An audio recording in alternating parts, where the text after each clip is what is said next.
This is episode 34. Okay, Indecisive Cinema. So the last one was 33. Yeah. I think so. It feels like it's been forever since we recorded. Yeah, it's all right. my fault. I apologize. I had all right. things to do. That's good. It's all right. Don't worry about it. It's been a crazy week. But we're here. Yes, we bright and are. early. This is an early episode. Yes. If it sounds like we're tired, it's because we very much are. As I'm listening to our voice, I said, yeah, we do sound tired. I got home at midnight last night from a wedding, so shit. Well, but it's good. It's all good. That's what we do. That's what we do for you people know what I'm that saying? listen to the show. That listen to the show? The three people, you know. Well, I'm Carlos Hernandez. I'm Jeremy Knight.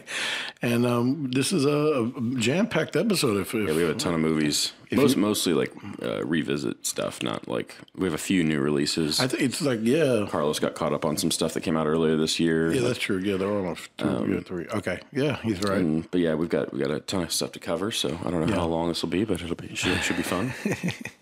What have you been up to? It's funny because the last time I talked to Jeremy, it's been some stuff has happened. I'm like, damn, it seems like a lifetime ago. But have we recorded since your car broke down? Yeah, no, yeah. Let's see. We recorded in August 20. I think we recorded the weekend I got my car. Okay. And then, yes, that's right. That's right. And I got the brand new. Well, not brand new. I got a new car. And the SUV, right? Or the Honda Odyssey. It's a mini. It's a minivan. Nice He's and big. officially a dad. Yeah, that's right. We talked about that. And he hasn't been for a long time, but now he is. Now I am. Boom! I became a father. I know the people who do listen to the show. I mean, I don't want to. The ones who don't know what's been going on for me in the past weeks, I'll just reel. But we've been going through a family crisis, and it kind of still going, but we're pushing through. And I think the bigger thing we can talk about without any spoilers is Imelda came and went, and yes. I got stuck in downtown Houston for 2 hours. I couldn't get. I forget you work over on the north side. That's where my dad works. He got stuck too. Yeah, right. And then it's like it's funny. He's like I always see my life as a movie. So when I got to North Main Street, which I got there really quick, I was told like, hey, wait, what's going on? Like, there's no car in the street. I'm going to be home in 5 minutes. And then we hit 610, and it was underwater, and they were putting everyone through North Main Street, but I was like, the line was like forever. So I went down, and a cop was like, oh, I live there in Clear Lake too. He goes, listen, do this. Go here and go to Washington Avenue, go to Memorial Parkway, and then boom, you'll be there. And I'm like, all right, cool. And he goes, yeah, go here, go here, go here. And I normally don't like directions that way. But next thing you know, I finally turned the corner, and there I am back on the line. No, of course. I was in a big circle. What shitty instructions. So that was like 30 minutes of wasted time, and then another 30 minutes of calling Rhonda. Rhonda's directing me because Rhonda just did it like looking at streets, and she went through back roads because she works a little bit further. And anyway, after about a good hour, I left my job at 7, and I got home at 9:05. So that's how long it took me to get home. At least you got home though, because a lot of people didn't. A lot of people didn't. Yeah. Yeah, I mean, we didn't get any rain on. Well, I don't know about here, but I guess I'm 10 minutes down the road. So, League City, my parents didn't get any, and then I was in Pearland, so, and we were completely dry, so I don't know. Really, right? I don't understand that. I mean, it rained, but it didn't, and there was no flooding or anything. There was no flooding, yeah. It's just weird. We were, like, sitting at home, just like, oh, well, I guess, and then apparently, like, Beaumont, like, had to rescue, like, hundreds of people from their houses, because they got completely bombarded with rain. So it's just like a little tropical storm that came through and fucking destroyed everything. Everything and then left. And it's funny because like I was watching the news that day from work, and somebody had these what do you call those boats that have like the big motor in the back, like the big one. And so I saw that. But then on what was it, Friday morning when we went back, I see somebody going with him. He had his car, he had a truck, and he was towing a boat with him. I was like, he's doing just in case it happens again. He's got his boat. But yeah, how about you? What have you been up to this past 2 weeks? I've just been not getting much sleep and running around like a chicken with my head cut off, trying to get work done, and all good stuff though. It's been fun. Yeah. How you've had jobs on the weekend, all the weddings and everything, right? Yeah, well, I had last weekend off, which was the first weekend I've had off since January, that was kind of nice. Yeah. It's weird though. It's like I had nothing to do for a week and a half. But I mean, it was all good stuff. No, that's cool. I'm glad you had a weekend off. Yeah. Yeah. So I worked last night. It was a short wedding, but a good one. And I drove 2 hours to be on a shoot for 5 hours. So 2 hours one way. So it was 4 hours in the car. Where was it? A 5 hour shoot. It was like past Montgomery. So northwest of the city. Yeah. The opposite side of the city. What sucks is I barely get paid for travel because it's really not that far from Houston, but it's still, forever for me. So, but it is what it is. I'd rather have a job than not have a job. Amen. We've got a lot of weddings, and Uptime has 7 weddings in October, so we're going to be busy. Yeah. Halloween wedding? Beautiful thing.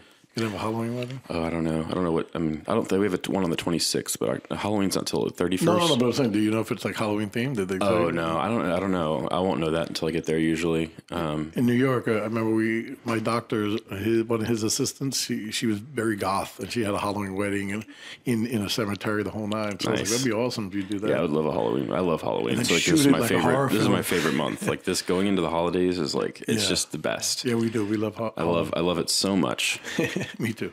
But we got a lot of movies, though. In fact, we do have a few horror films as well leading in October. I think I'm going to open with Midsommar. They released the director's cut of it in theaters for like a week or two. Yeah. Apparently they cut like 40 minutes out of the movie originally.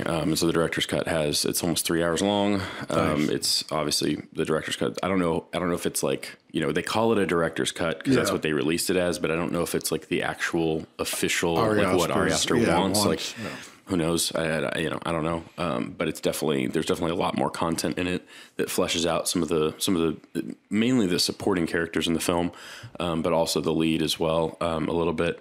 There's a little bit more of the ritual stuff. I know you haven't seen the movie, so I'm going to kind of talk about it loosely. But in your review and other reviews, they said it's more of a relationship film than a horror film. Sure, and so there's a little bit more of that in the director's cut. Okay, I was going to say, does the 40 minutes make it more? Particular scene that.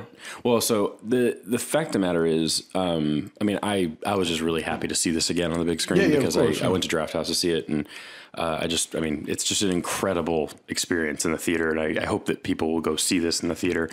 Draft House played Birth Movies Death, did a history of folk horror before it to kind of show not only the influence of this movie, but the way that, for instance, like folk horror tends to. There's little things like it tends to have like all the deaths tend to happen off screen and stuff like that. And it kind of went into like the genre of folk horror and why Midsommar, why kind of the things that Midsommar does that are in relation to movies like The Witch or like things like that. And it had all these great examples. It was just a terrific kind of way to intro a movie. So that was cool just to kind of experience that. And but then it's interesting about the director's cut. And I don't know. I enjoyed it because I've seen the movie several times, and I've kind of really like I've seen it probably 5 times now, maybe more than that. And so it was obviously I wanted to see the extra content that was added in because it's almost 40 minutes worth. The question that I still have that I don't really know the answer to is whether or not I'd recommend it to somebody who hasn't seen it.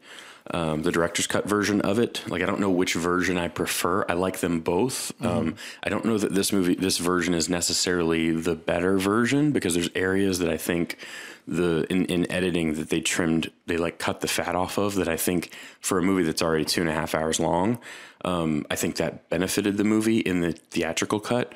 Little things like, I don't know. There's some really clever edits that they made in the actual theatrical cut that aren't in the director's cut because there's certain scenes that go on a little longer than the theatrical version. Such as there's a scene where Danny goes and she cries, she like breaks down and cries, and she opens her crying with like a, and in the theatrical version they cut on that. But in the director's cut, she continues to cry and she like lets out this, and it's like it was just such a great piece of editing in the theatrical version that I wasn't as happy with that in the director's. It was little things like that. But then there's certain scenes that I'm like that adds so much to the character played by he's a guy from Good Place. I'm going blank on his name. In the movie, he's like doing a thesis. Chidi. Yeah. He's great. He's really great in this too. Even though in the theatrical version, a lot of his role, I feel like his motivation gets cut out of the actual film because I think he knows a little bit more about what's happening than he's letting on. And that's an interesting dynamic that I think is lost in the theatrical version. There's just, I don't know, there's like little things like that are, I think overall they're both incredible versions of this movie. And I think it works without the director's cut stuff.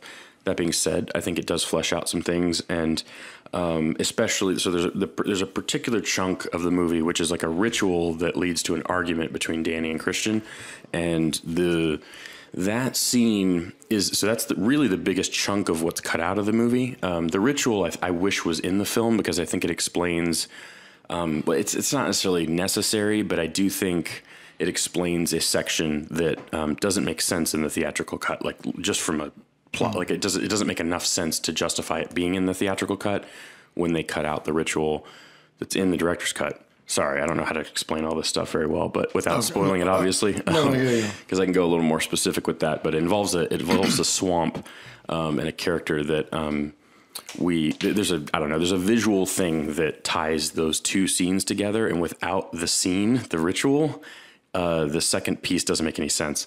And it's kind of important. So it's like, I don't know. So you're saying it's good that they add this scene in exactly. the director's. Okay. So I like the ritual scene, but then there's an argument with Danny and Christian where they, I think it's a little too talky, especially because I felt like with the theatrical version, there's a few like nasty lines of dialogue between the two of them that kind of explain where they're at.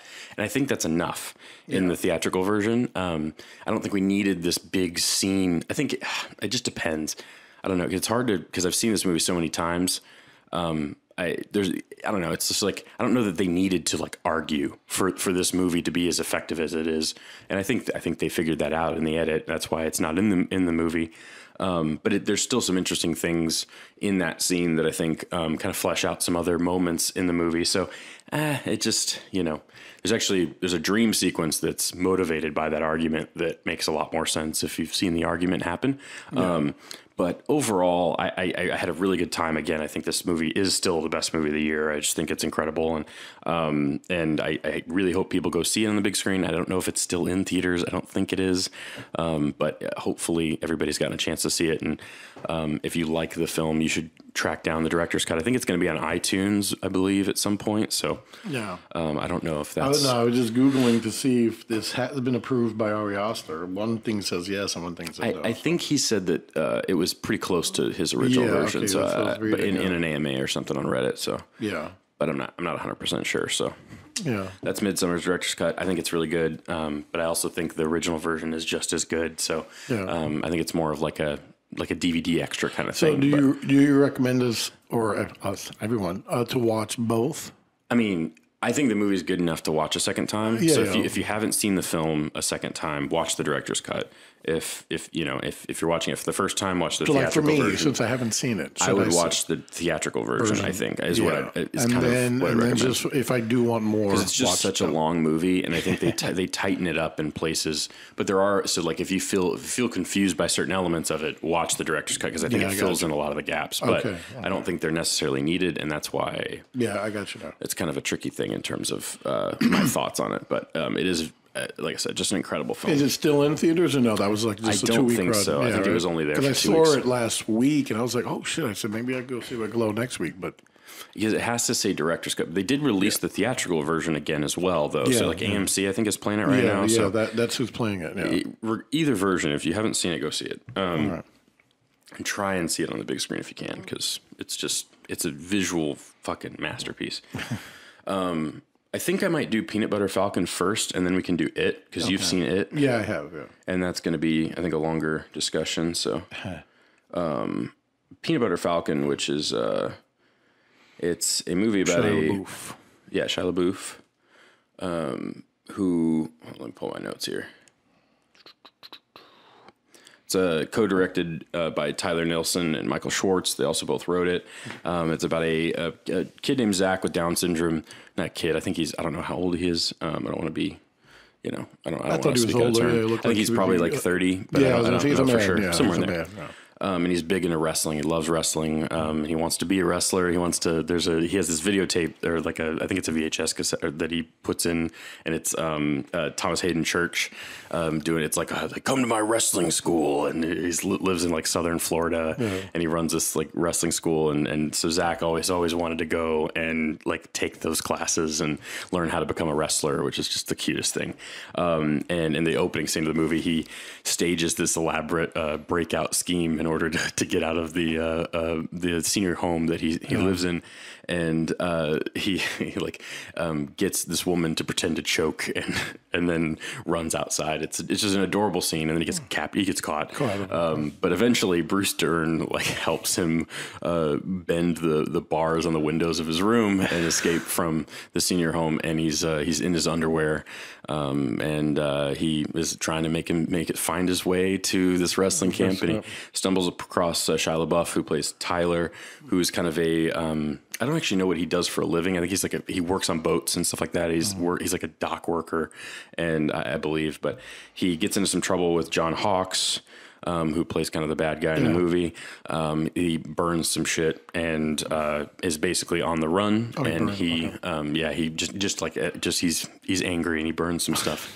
I don't know if I was like writing notes during this whole section, but I was really like I was paying no attention at this point in the movie for some reason. Does he commit arson, or he just like burns some stuff? Yeah, it's definitely arson. He burns like $10,000 or $15,000 worth of equipment and stuff. And anyway, so he's on the run, and he comes across Zach in his underwear, and over the course of a few scenes kind of decides to help him on his journey to come and go to the wrestling school and learn how to wrestle, and they become very close friends. And then Dakota Johnson plays the caseworker who worked at the senior care facility where Zach stayed. And she's kind of they have this like really tender relationship. She clearly cares for what she's doing. I think we find out that she may be a volunteer, I believe, as well. So she's just doing this because she loves it. I think she may do it full time. I don't know, but yeah, she just has this great relationship with all the patients, and so she cares about Zach. And when Zach goes missing, she gets sent to go and find him as well, because they don't want to have to report to the state, which is a fucking disaster. Anyway, so that kind of it's kind of a Mark Twain film. It's like a Mark Twain adaptation almost. It's kind of a road trip buddy comedy almost, but on foot. And it's like on boats. So it's a lot of different landscapes, and it's supplemented by just a terrific score. I didn't write down who composed it, but it's kind of has its roots in folk or bluegrass. It has a lot of like banjo and string, use of strings and stuff like that. And it's just, it fits like these terrific landscape shots that are almost like Lord of the Rings style, where you have just these amazing top down shots of them like walking through cornfields and stuff like that. And just like on the beach, and it's just these incredible, just widescape, just amazing shots. Just stuff that you're like, oh, I didn't expect that from this movie. Yeah. And so there's really well shot, really well made, and but really what drives it though is just the relationship between Shia LaBeouf and Zach. And Shia LaBeouf is definitely rough around the edges. He's very dirty in the film.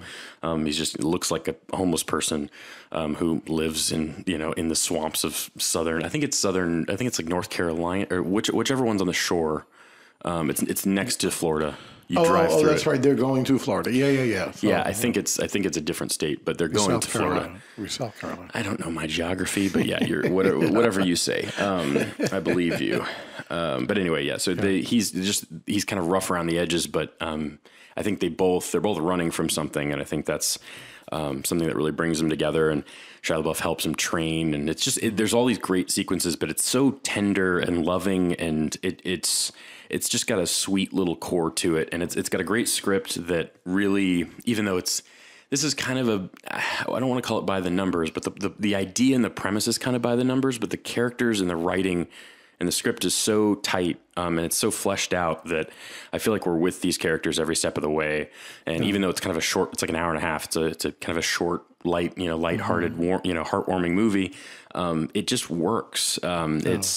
I don't know. It's really well directed. The performances are fantastic. Shia LaBeouf is I think better than he's ever been in this. The way that, I don't know, just even though he's kind of made some mistakes in his past, I think the movie kind of, it's still, his motivation is so pure for why he's doing this. And it's just, he's really likable in this. Let me see what else I have here. I don't know. There's some really great lines in it. Like, there's a point where Shia LaBeouf says something along the lines of like, Zach believes in you. That's a hard thing to do, to believe in something. And it's it's said not set to really swelling music. It's said like in like, just complete silence with mosquitoes in the background, and it's really subtle. There's these great lines in it. And, I don't know.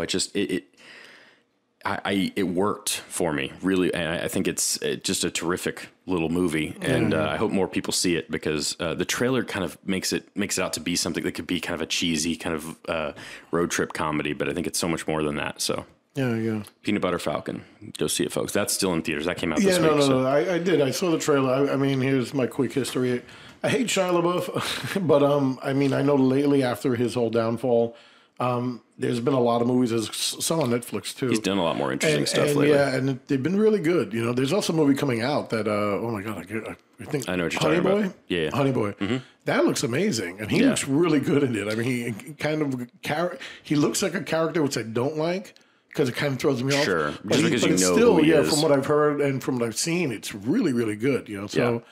I mean, I'm a man who can change, and I might want to dive deep into Shia LaBeouf's aftermath films. It's almost like a Robert Pattinson. I don't think he's as talented as Robert Pattinson, but I do think. I think he's really good, but he's really good in this though. Yeah. So it's like I could be convinced. Yeah.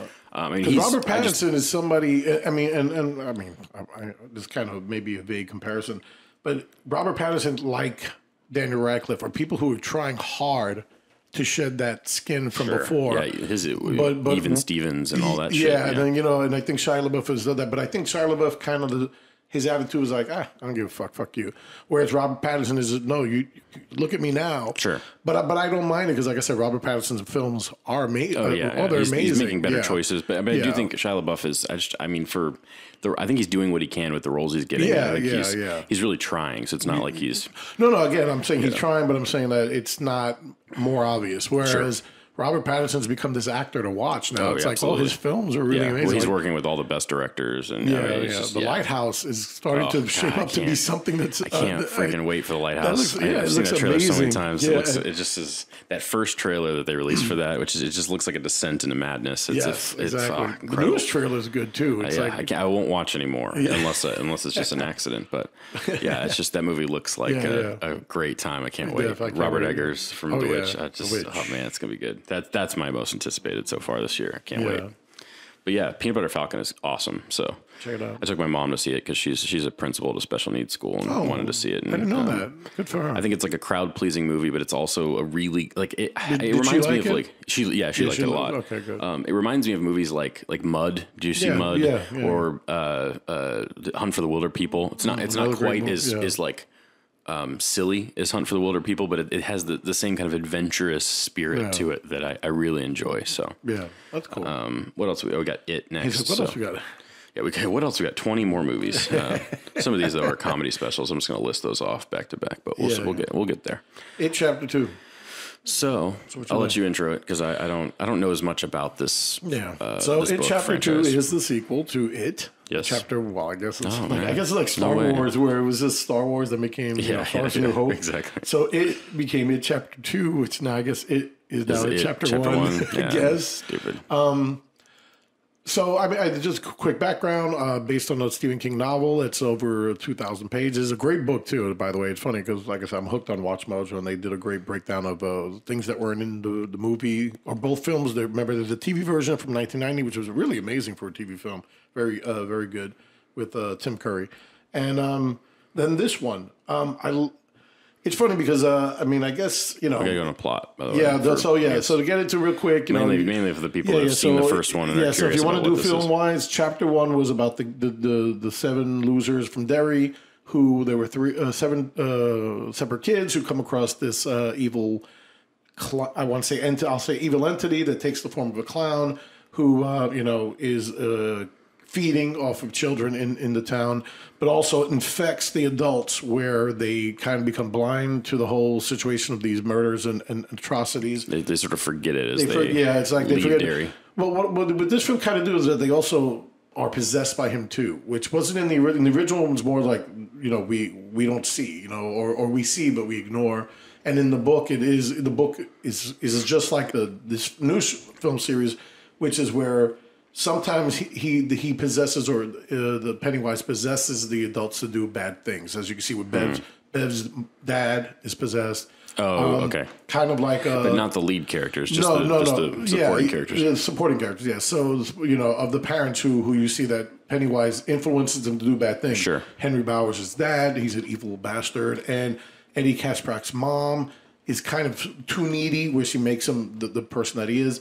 So you see that the parents, and then even you don't see it in this film, but you see it very well done in the miniseries from 1990.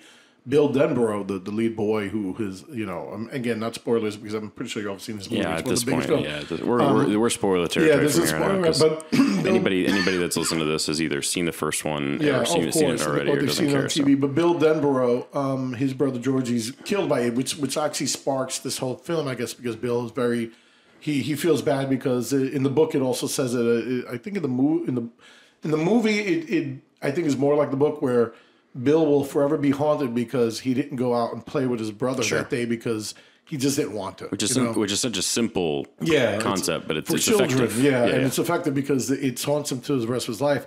But even in the book, Bill's family, his father hates him and resents him. And even if, you know, in the original... Is that related to the death of the brother, or is it... Yeah, because like I said, they never touch on Bill's parents in this new movie, which I hate, because in the TV movie and in the book, even though like a child, you know, when you're a child, you do something wrong, you see your parents that they hate you, sure. and I want to run away. But in this book, they use that where Bill, every time his father sees Bill, he always like, Bill sees. We don't get it, or like I think in the book it does say it, but Bill sees his father say, you know, I wish it was you. You know, it should have been you. That kind of shit. Yeah, that's good stuff. So I think in this film. So anyway, that's basically the plot. And like I said, the other characters don't have, like, you know, Richie, you really don't see his parents in any of the versions of the book, and Mike, his parents died unfortunately in the fire. So we do see that though. We do see Mike Hanlon's, but I mean we never get to see like his home life. And I think, Ben. Yeah, like they never touch on Ben, the fat kid. They never touch on his parents. Like, this is why I say, well, you know, now that I'm talking about it. Interesting. I didn't know all that. It's like, the TV movie is better in the aspect of that they actually flesh out everybody's character and their home life, because I just brought up the whole fact that I didn't get it. Pennywise does influence the parents to be evil as well in a way. Sure. And makes the children be these latchkey kids that go down to the sewer or end up following this clown. Yeah, it motivates everything. Yeah, exactly. So there you go. So the challenge though, so this movie is almost 2 hours and 45 minutes. This one was almost 3 hours. So I've seen this twice, right? So because I watched the first time and just blind. I hadn't seen the first it since theaters. So you know, so I walked in just kind of like I forgot about this. And I enjoyed myself a lot. There's some good stuff in it overall, just as a horror film, you know.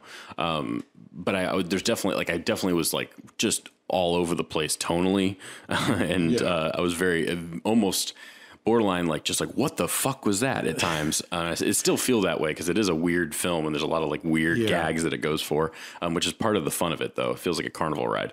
You know, where it's just kind of like there's all these like different attractions. And just the way it's even like the jump scares are it reminds me of that. It's not, it's just not it's different in that way though. And I like that about it. That being said though, so I didn't know much about the book though. And my brother and I shot a wedding in San Antonio the weekend after we saw it. And so we kind of like were talking through just the characters and the relations that the movie, or the things that are similar between the movie and the book and what the movie is going for. So like, I never read the book. So my brother was kind of fleshing out what kind of the stuff that you were just describing, which is even like, I don't know, for instance, the germaphobe, what's his name? I wrote it down. Let me find my notes. Eddie,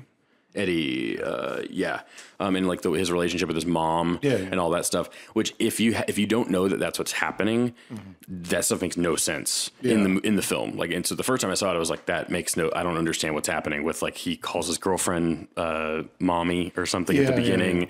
And even the germaphobe stuff, like now again, I hadn't seen the first one in 3 years, so maybe that's why. But there's a lot of elements that you're like, oh, so that's what that was. I had no idea video, which is like a big problem for a casual audience member, right? Yeah. And just a movie in general, because if your motivation for your characters doesn't make any sense, then the movie doesn't make any sense. That being said, it's a 2.5 hour film, and you have nine fucking characters, so it's just kind of the question becomes more, what needs to be in there, right? And is it just an impossible thing to get all the information, all the details that you need in this movie without just cutting characters from it? Yeah. Because I think this movie would obviously, in the book, I mean, if there were like 3 less kids, it would be a more effective film, I think, right? But that's not the movie's fault. You know what I mean? Like, because this works in book form, though. Like, it does. I mean, that's why it's one of his longest books compared to The Stand. The Stand is his biggest book. That's like 5,000 pages. Jesus. But it's good. It's a really good book. Yeah. And that's the director's cut, because it was released regular, and then he, in the 80s, when this is The Stand. This is Stephen. No, I'm talking about Stephen King. The Stand. It at that time was the longest book, and that came out in 1986. What happened was, like, in 1988. He was talking about, The Stand was longer, but they made me cut it. So he released the director's cut of The Stand. And The Stand was like, literally, was like this, like War and Peace. Damn. But I love The Stand. He's such a great writer. But this is where it's like, if they would have to release this, like, okay, of course they released. Would this work better as a series? I feel like it would. It would. That's what I'm saying. Like, even the TV show, it was 3 hours long. If you add all the, because I have the original film, which was a miniseries, and it was two episodes. It was 3 hours long. And that still works better than these films. And because of the fact that in 3 hours, they still fleshed out every single person's character, that you get all these things. Now, okay, so, and again, I mean, when we talk about magic, I'll bring up the whole how Hollywood makes horror films, and because, horror films is very gritty, comes from independent, it comes from, poverty. But when Hollywood touches it, kind of messes up. But I like the way the miniseries, because, like you said, like, I'm not going to say I hated. I didn't like part 2. I didn't like chapter 2. A lot of stuff was changed. A lot of stuff was added. Unnecessary things. Like I said, when it comes out, and as you know, it's going to come out like chapter 2 will be by itself. And then guess what? In a year or 2 from now, for Christmas or whatever, you're going to have this novel. Like, it's going to be called It, the movie, the novel. And it'll be all put together with edits and cuts. Because like I said, like you bring up Eddie Kaspbrak. I had problem with the casting of the adults, being that the movie from the 90s had such perfect casting. Like, and again, they're famous actors. They picked like the greatest actors at the time that were on television. But like in this one, it's like you got what's his name? James McAvoy. And he's great. You got Bill Hader. Oh my God, amazing, really amazing. Yeah. Jessica Chastain was really good. And then you got those other people, and I'm like, the other people. I'm like, you really couldn't the rest get of them. Yeah, the rest of them. I was like, so you had to get the guy who does the Old Spice commercials to do Mike Hanlon. I mean, I'm granted, good for him that he got a job, but you couldn't get better actors, And I was thinking about the actors. I'm like, and then like you said, Eddie Kaspbrak, the illusion, and again, these are spoiler territories. So y'all go fuck yourself. But the illusion of the fact that, no, not illusion. At the end of the movie, we know that Richie's gay. Sure. That wasn't in the book, and I'm like, okay, I'll go with it. Well, but the way they handled that was not. Yeah, but then again, but then the illusion that Eddie might have been prideful, gay. I think is what it said. And you're like, oh, so on the nose. And then it's like we know that already. Like, we know it's just like what? Like, I'm like, but even that wasn't very fleshed out. It wasn't. It was like you don't get the fact that Eddie might have been gay, even though in the book. And in the original movie, it's like not that there's anything wrong with that. Yeah, no. Again, I'm mad because I felt like they kind of was like. I told my brother when it ended. My brother told me that he was in love with the Eddie character, right? In the movie, is that what it was? Eddie's the germaphobe, the who dies punk. At the end. Yeah, who dies at the end? Yeah. And he was in love with him, right?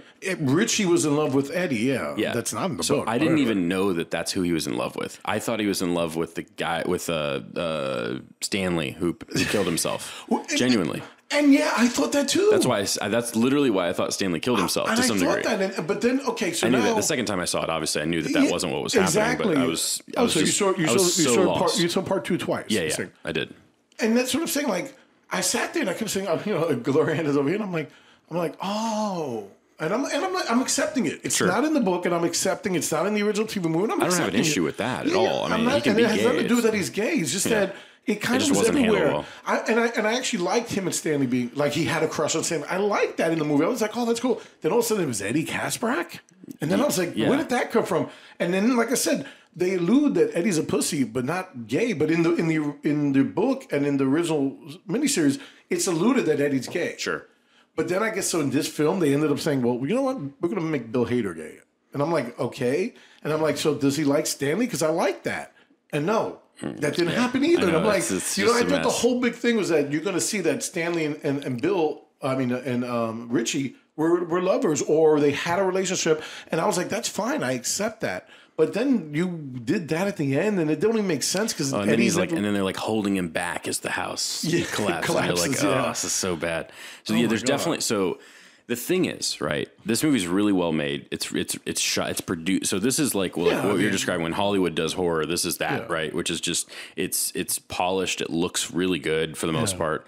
And it's the performances, despite the casting problems, I think are pretty damn good. Like Jessica Chastain. They're all trying really hard. Those 3 leads are amazing. You know? But there's just there's moments in it where you're just like, what the hell was that? Like I don't know. Like for instance, like bug in my I don't know when I love the scene in the bathroom stall with Beverly. Bev, that was good. Like I just love visually, I like it. But then like the "Here's Johnny" thing, you're like, are you kidding me? Like the shine, like we know that it's like I just and Dr. Sleep was the trailer before. Are you kidding me? Like I just like, oh come on, dude. Like here, like you're gonna reference the most iconic horror film scene of all time, in your movie. And I know that it's a Stephen King film. Yeah, but that was stupid. But it's just, it was a dumb reference. That was so bad. And then I even like which is a little bit more subtle is the thing reference when the arms come out of the head. Yeah. And it's like, but that's a little more fun because it's not was good. obvious. I like that. I like that. And like the references to other films I think the visual aspects of it tied with the line. And that he was actually said, he says, you got to be fucking kidding. You got to be fucking kidding. Which is the greatest line from the thing. But the thing isn't as iconic. It's an iconic film, but it's not in the same way that The Shining is. Like in terms of people that haven't seen The Shining know "Here's Johnny." That's what's so stupid about that reference. See, it's just and I'm going to throw this in, even though like The Dark Tower, horrible film. Bother with that. I know, but why I watched it is because they talked about you have to watch it just to see the multiverse of the Stephen King universe, and the only book series that tells you that is I know you've never read it, but the Dark Tower series is the first book that he wrote. Because remember, these are the early books he wrote when he was a kid, and then he continued down. And they tell you about that in this universe of the Dark Tower, there are portals. And each portal is a portal to Stephen King. Another book. Yeah. And that's fine. And that's why I watched the movie. And they do really good with that. But in this one, it's like, I don't mind them referencing stuff from other books because that's fine. But to reference from another film and then do that. I know. That was terrible. Fucking ridiculous. That was really bad. But again, it's like, so there's overall pretty consistent of quality film. I don't know, that sentence doesn't make any sense, but you know what I mean? But I understand what he said. But then there's lines, so like there's that scene in the opening with the gay couple. The gay couple, which was, what? Yeah. But anyway, so like there's a line where he gives the little girl a beaver doll that he won, and he says, I've never been one for beaver. And you're like, exactly. Exactly. And I was like, really? Oh, so horrible. What a horrible line. And then check this out. I thought that was Stanley.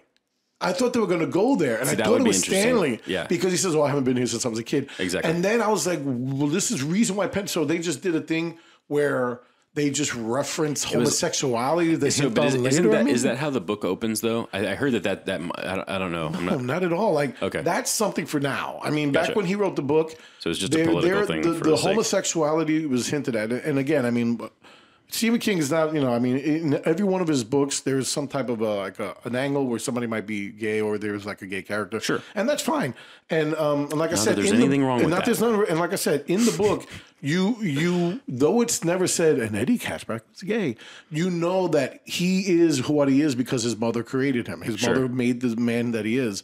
When they said he was married, I kind of was like, what? That doesn't even make sense. And then his thing with the mom that she's a big woman and she's fat and so I'm like, why would they go back to the mom? Why would And then they mention like, oh, is that why you married your mom? And I'm like, well, why did you change it? Why did you just leave it that he still lives with his mom? Like in the book, when he's an adult, that would make so much more sense. And it would make that scene. So again, if you don't know what's happening, that scene where he goes into the basement and she's on the table or whatever, that would make it make sense. Exactly. It doesn't make any sense without that. And then he abandons his mom, so they you abandoned your mom. Yeah. But like I said in the book, that doesn't happen because he doesn't leave his mom's side because of how she built him to do so. Sure. I feel like Judge Judy with that fly. I wish I had a fly spot. I'm sorry. So you know what this reminds me of though? So like with all this stuff we're talking about, all these like just weird like self-referential bullshit. It reminds me of Shyamalan in a way, in like the worst kind of way, right? Now, so I like this movie I think more than you do. I've seen it twice. I had a good time both times because it is so fucking weird that it's entertaining. Okay, but I certainly agree with everything you've said. It's definitely there's. So I'm assuming Julian's read the book. Yes, and he loves the book. And let me get in before we even leave Julian's this chapter. I'm sorry. I always mention my family and everything, and I know the three will say what, but what I want to say is this, and I don't know if you guys talked about it, and I don't know if we're going to go into that, but the original director from True Detective, Fukunaga. Yeah, so Terry Fukunaga was the original director before Andy Muschietti took over. Interesting. And that's another thing. He got kicked off of this production, though, didn't he? I remember that. In real life, he was fired, but of course, in the trades, he left under mutual. Sure. Yeah. Creative difference, and it's this, and I hate. I don't want to sound creepy at all. One of the greatest moments in the book was the orgy, the child orgy scene, and again, I mean, you can't do that though. In a movie. But you know what? Why not? I mean, they were all teenagers. It's not they were like 7-year-old kids and they having sex with each other. Then you'd be like, oh my god, this is child porn. This is Larry Clark. This is Harmony Korine. So I don't think that scene would fix this movie though. No. I'm not saying that, but I'm just saying that. Yeah, I was just reading about it. It's like so Andy Muschietti, who the director of Mama, and which I don't like. Mama was in the feature, movie. But I love the Mama short film. By the way, that's a fantastic short film. It is, and again, here, me and Jeremy differ. I love the movie. And it was I don't dislike it. It's fine for me. Did you see her little? She was in the movie at the end when he started changing forms. He became Mama. Really? Yeah, it was cool. Interesting. The grandmother character kind of looks like Mama too. Oh yeah, and that was. But at the end, the actual Mama shows up when he started to change forms. So he said, "Hey, look, Mama's part of the It universe." Mm-hmm. But that scene has been such controversial, and they talk about it afterward. And again, maybe no one's gonna have a film teenagers having sex, which Larry Clark and Harmony Korine have done before. But I'm just saying that it's not going to change the film. But if you shot the book the way it was supposed to be, I think that would be one of the greatest films of all time. I mean, I think this kind of tiptoes on that, like being a faithful adaptation, but like taking, I don't know. I think it like doesn't please either audience. It doesn't really work as a movie because it's being too faithful to the book, but then it's also not faithful enough to make the book work as a film. I think the biggest problem though with the film, I think honestly, and it's because it's two parts. Yeah. Is so in the first film you have like this story arc of these characters, and in the book it's all interwoven, right? It's all one arc. Yeah. Because you have two films though, you have to have these characters like go on two separate arcs, and it feels like they have to set up a lot of the same stuff. Agreed. And even like that scene with Georgie in the basement where he comes out of the water, which I think is a good scene, but I swore that was in the first movie because it's like it's like a revisit. Like he goes back there to kill the Bill Denbrough and become Bill Denbrough the man. And I forgive myself. Sure. So he kills himself, and now which is a good scene. I'm not complaining about the scene. I'm just saying like there's scenes in this movie that feel like the same structure as the first film, where it's like it's setting up these. Again, it's like if you were to make this one movie and just trim some stuff, I think it would work even better. Have you seen the original TV movie? I have not. And that's what I'm saying. It's like that movie did, because you don't have to do movie kids, second movie adults, but in second movie adults you go back to kids. Sure. And I'm saying, so if you were going to do that, which I didn't like in the beginning, do it like the original film. And in the book goes back just and forth in time. Just make it a 4-hour movie. Yeah, they go back and forth in time. You get. I don't know why they did it because it makes a lot of money. Yeah, but anyway, so that's the thing. Like and it was funny because they were talking about we talked about the homosexuality in the film. Henry Bowers and the older kid, I keep forgetting his name. Like in the book, he forces Henry to be gay, but it's in Henry. So I'm saying but so it's like these are things in the book that they flesh out characters, but in the movie they change, and it's like I don't really think it did any service for the character. Like I love the character Richie. I love Bill Hader as Richie. I just don't understand why they did that instead of using Eddie Kaspbrak. It just I don't know. It's a mess. It's a mess. Yeah, and I feel bad. That being said, there's some fun stuff in it. Yeah. Go see it. I'm not saying not to see it. I'm saying, of course, see it. There's some. I mean, I think the scene with Jessica Chastain and the grandmother is fucking great. I think that's a great scene. I think other than the CG for the grandmother, there's some of the monster animation is real bad, but at times some of it's good, some of it's bad. I mean, but like I love the under the bleachers, the scene with the little girl. My God, that was amazing. That's a terrific scene. That's amazing. Even in a the really well Funhouse. timed jump scare. There's some good like clever stuff. The Funhouse is but even like that like the motivation for that whole arc is stupid though. It is. It's like it's in service of this just like mess of a plot. But I do think it is entertaining. I love the lumberjack scene. It's kind of silly and fun. It seems like it's like high concept horror executed pretty well. You know, that's the stuff that I think works better. I mean, but it is still dependent a lot on jump scares. It definitely still feels like.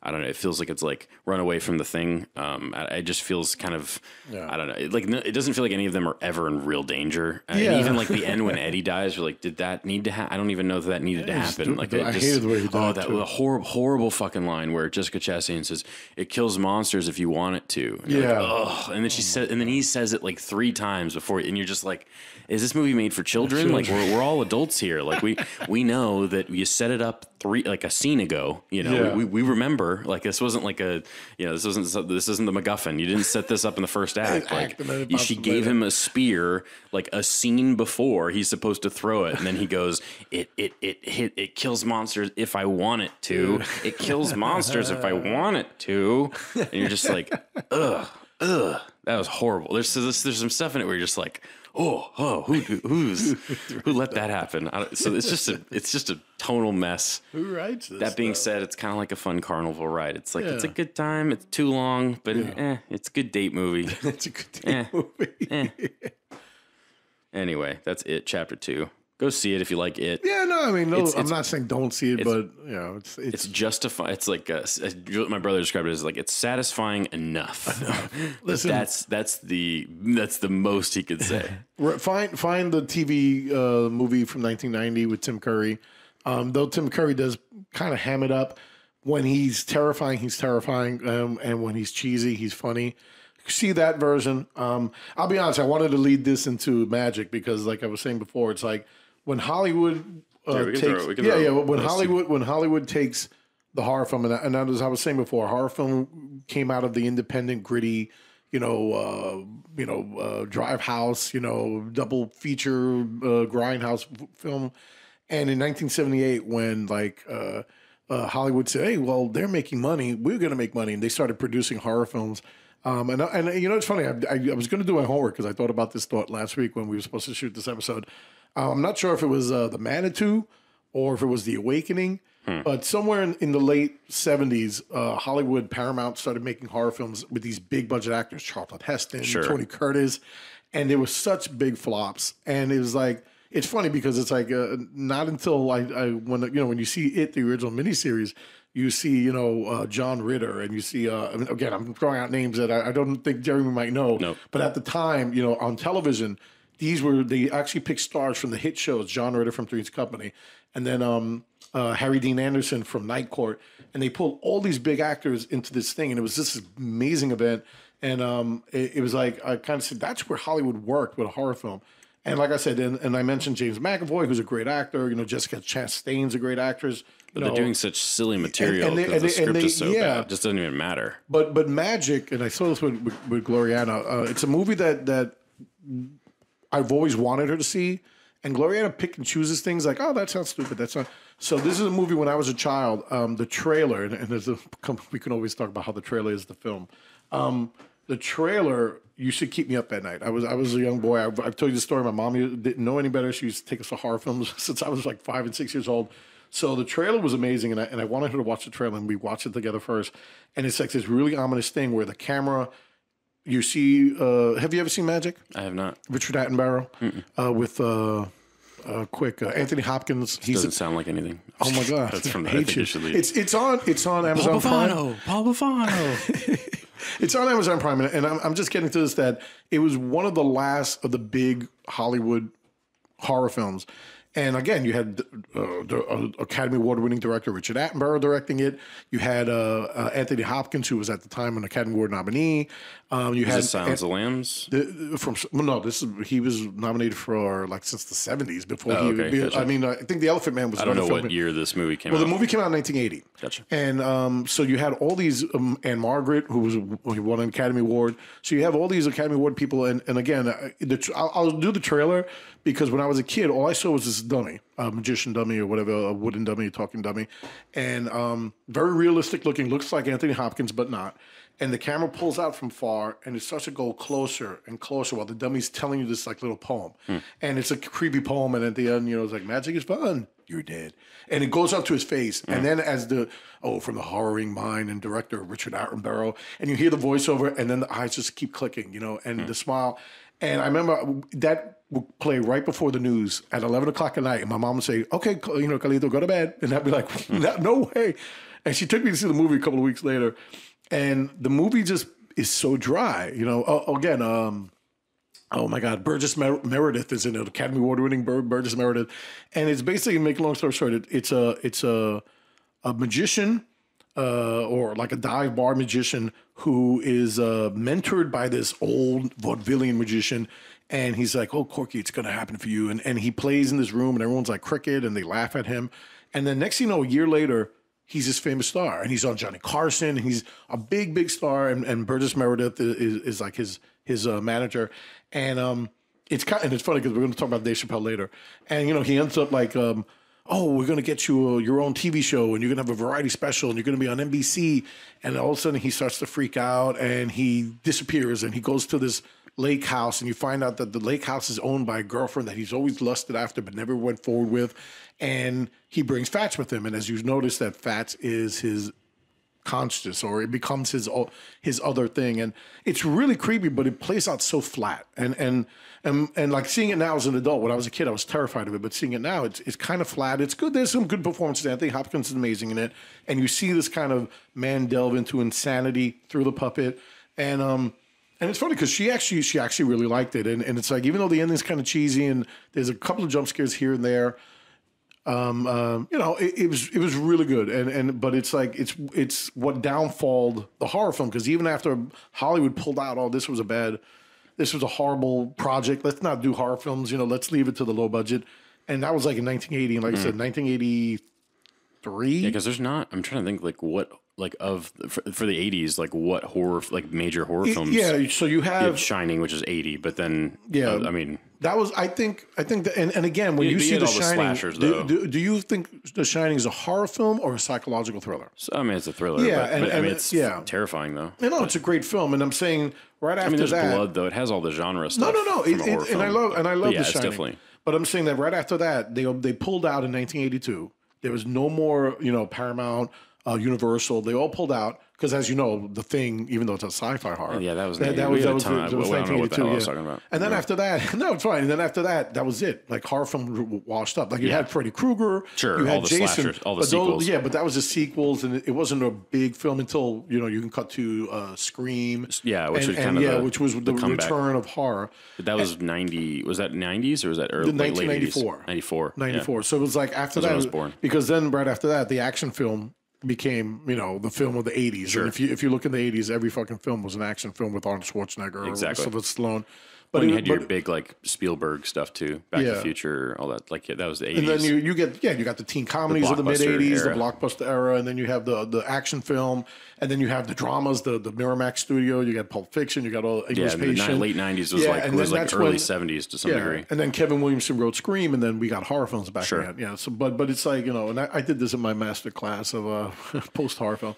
But my point is that it's like you look at It Chapter 2, and now horror film now is like jump scare and found footage, and it's fine. I don't mind the state of horror, but I'm just saying that it's like magic reminds me of kind of like It, where it's very good. There's some good things there, but as a whole, it's not really that good. And like I said, magic to me is just a psychological thriller, and like when I think back, like that's what they did. I guess they stopped doing horror, and then they started going to psychological thriller. Silence of the Lambs is a horror film, but wrapped up in psychological thriller.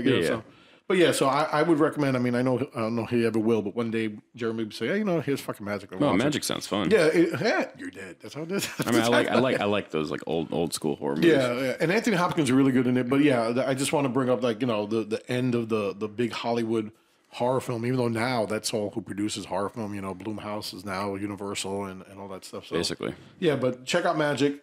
Let's get out of that and go into. We're going to briefly talk about Between Two Ferns. I mean, it's a comedy, so there's not a whole lot to Did you ever watch the original shorts on Funny or Die? I did not. I've seen a few of them, but I haven't I never watched because I know it's on Amazon too now. Yeah. Now you can watch I haven't watched all of it, but I will though at some point because he's just so damn funny. He is exactly. Man, this character just it opens with like him just roasting Matthew McConaughey, which is there's a lot of it's in the trailer, but it's so damn funny. I mean, he just is. The joke writing is really clever, and I just think the movie's funny. So if you like Zach Galifianakis, like I said, I'm not going to review this thing because it's all subjective. But because we even watched like Masterminds on Netflix, which is just stupid fucking movie. But it's cheesy fun. It's so cheesy, but some of the faces he makes and some of the gags they go for are just like that's funny. Not all of it's funny. It's not a good movie. But that was his phase where he was like, I'm going to rebel against Hollywood and be really cheesy. And then he had that wig. The wig is so funny. And the wife beater. And they do that engagement session with him and what's her name from SNL? Kristen Wiig. Yeah, Kristen Wiig. No. Well, Kristen Wiig's the love interest, but he's married to the girl who plays Hillary Clinton in SNL. She's so funny. Kate McKinnon. Yeah, Kate McKinnon. Yeah, she's so funny. She is good. She plays his wife. She's just that movie's so stupid, but it's like he just. I don't know. I think I've started to like these silly comedies, especially when because it's comedians going for really ridiculous. No, I haven't. But you I want gotta to watch it. That's surrealistic comedy in its finest glory.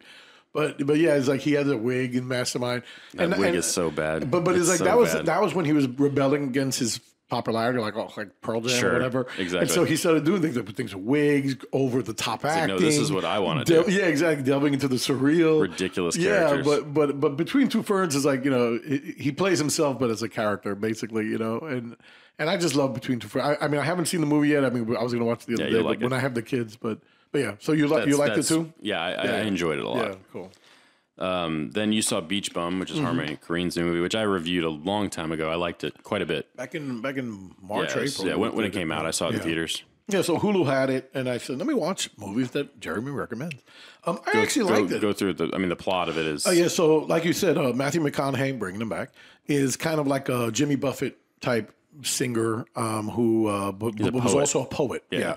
But he sings. Mad Dog, right? Yeah, Mad Dog. And it's funny because Jimmy Buffett's in the film and he plays a major character at the end. And, he just lives his life. It's like he's breezes through. Keys and he has a book deal. And Jonah Hill's amazing as this. Jonah Hill has the worst accent. It's so funny though. Fucking French Southerner. Yeah. And he's like, you got to write. He's like, you got to write this book. And so. He's like, I feel like I'm dried up. His daughter, she's really cute. I keep forgetting that actress' name. She's cute. I don't remember who played the daughter in this movie. Yeah, she's cute. She's in a couple horror films. But, he has a daughter. She's getting married. And, his wife is played by Isla Fisher, who I love Isla Fisher. She's so cute. Is it Isla or Isla? Isla. Yeah, I always don't know what pronounce. It is. Yeah, Isla is better because I always pronounce the S, and the S don't. Yeah, the S don't make sense. And she's this rich heiress that they married at one point, and they both have. She's having a relationship with a music producer, Snoop Dogg, but he's having sex with everybody and their mother. Sure. He's asleep with anything. He also smokes the largest joints I've ever seen in my life in this movie. There's so much. There's like a plot point where he gets his weed that's like that Snoop Dogg gives his weed that transforms. It's ridiculous. It's really funny. Harmony Korine. It's like coming out. This is a movie after. Right? I think it's technically a movie after Spring Breakers, which I really enjoyed. I really enjoyed it. And this one I enjoyed too, but it seems like Harmony Korine, I think now he's in his late 30s, early 40s. I think he's just like, I'm just going to make a mad chill movie with mad chill people. It just feels like a hangout movie. Yeah, it's like very fun. It's cheap. Isla Fisher passes away in an accident that he causes. Which I will say, so the movie definitely feels like kind of a light... breeze of a movie. Yeah. But the stuff leading up to and including her dying, I thought was actually really effective. That scene where they spend the last night together was genuinely really terrific. I thought that just the way that was shot and just them dancing on the dock and it was beautiful. And I did like really that. romantic and and great. it goes to show their relationship, even though you see why she loved him, and then she gives him this kind of ultimatum where you can get half my money if you just finish your book.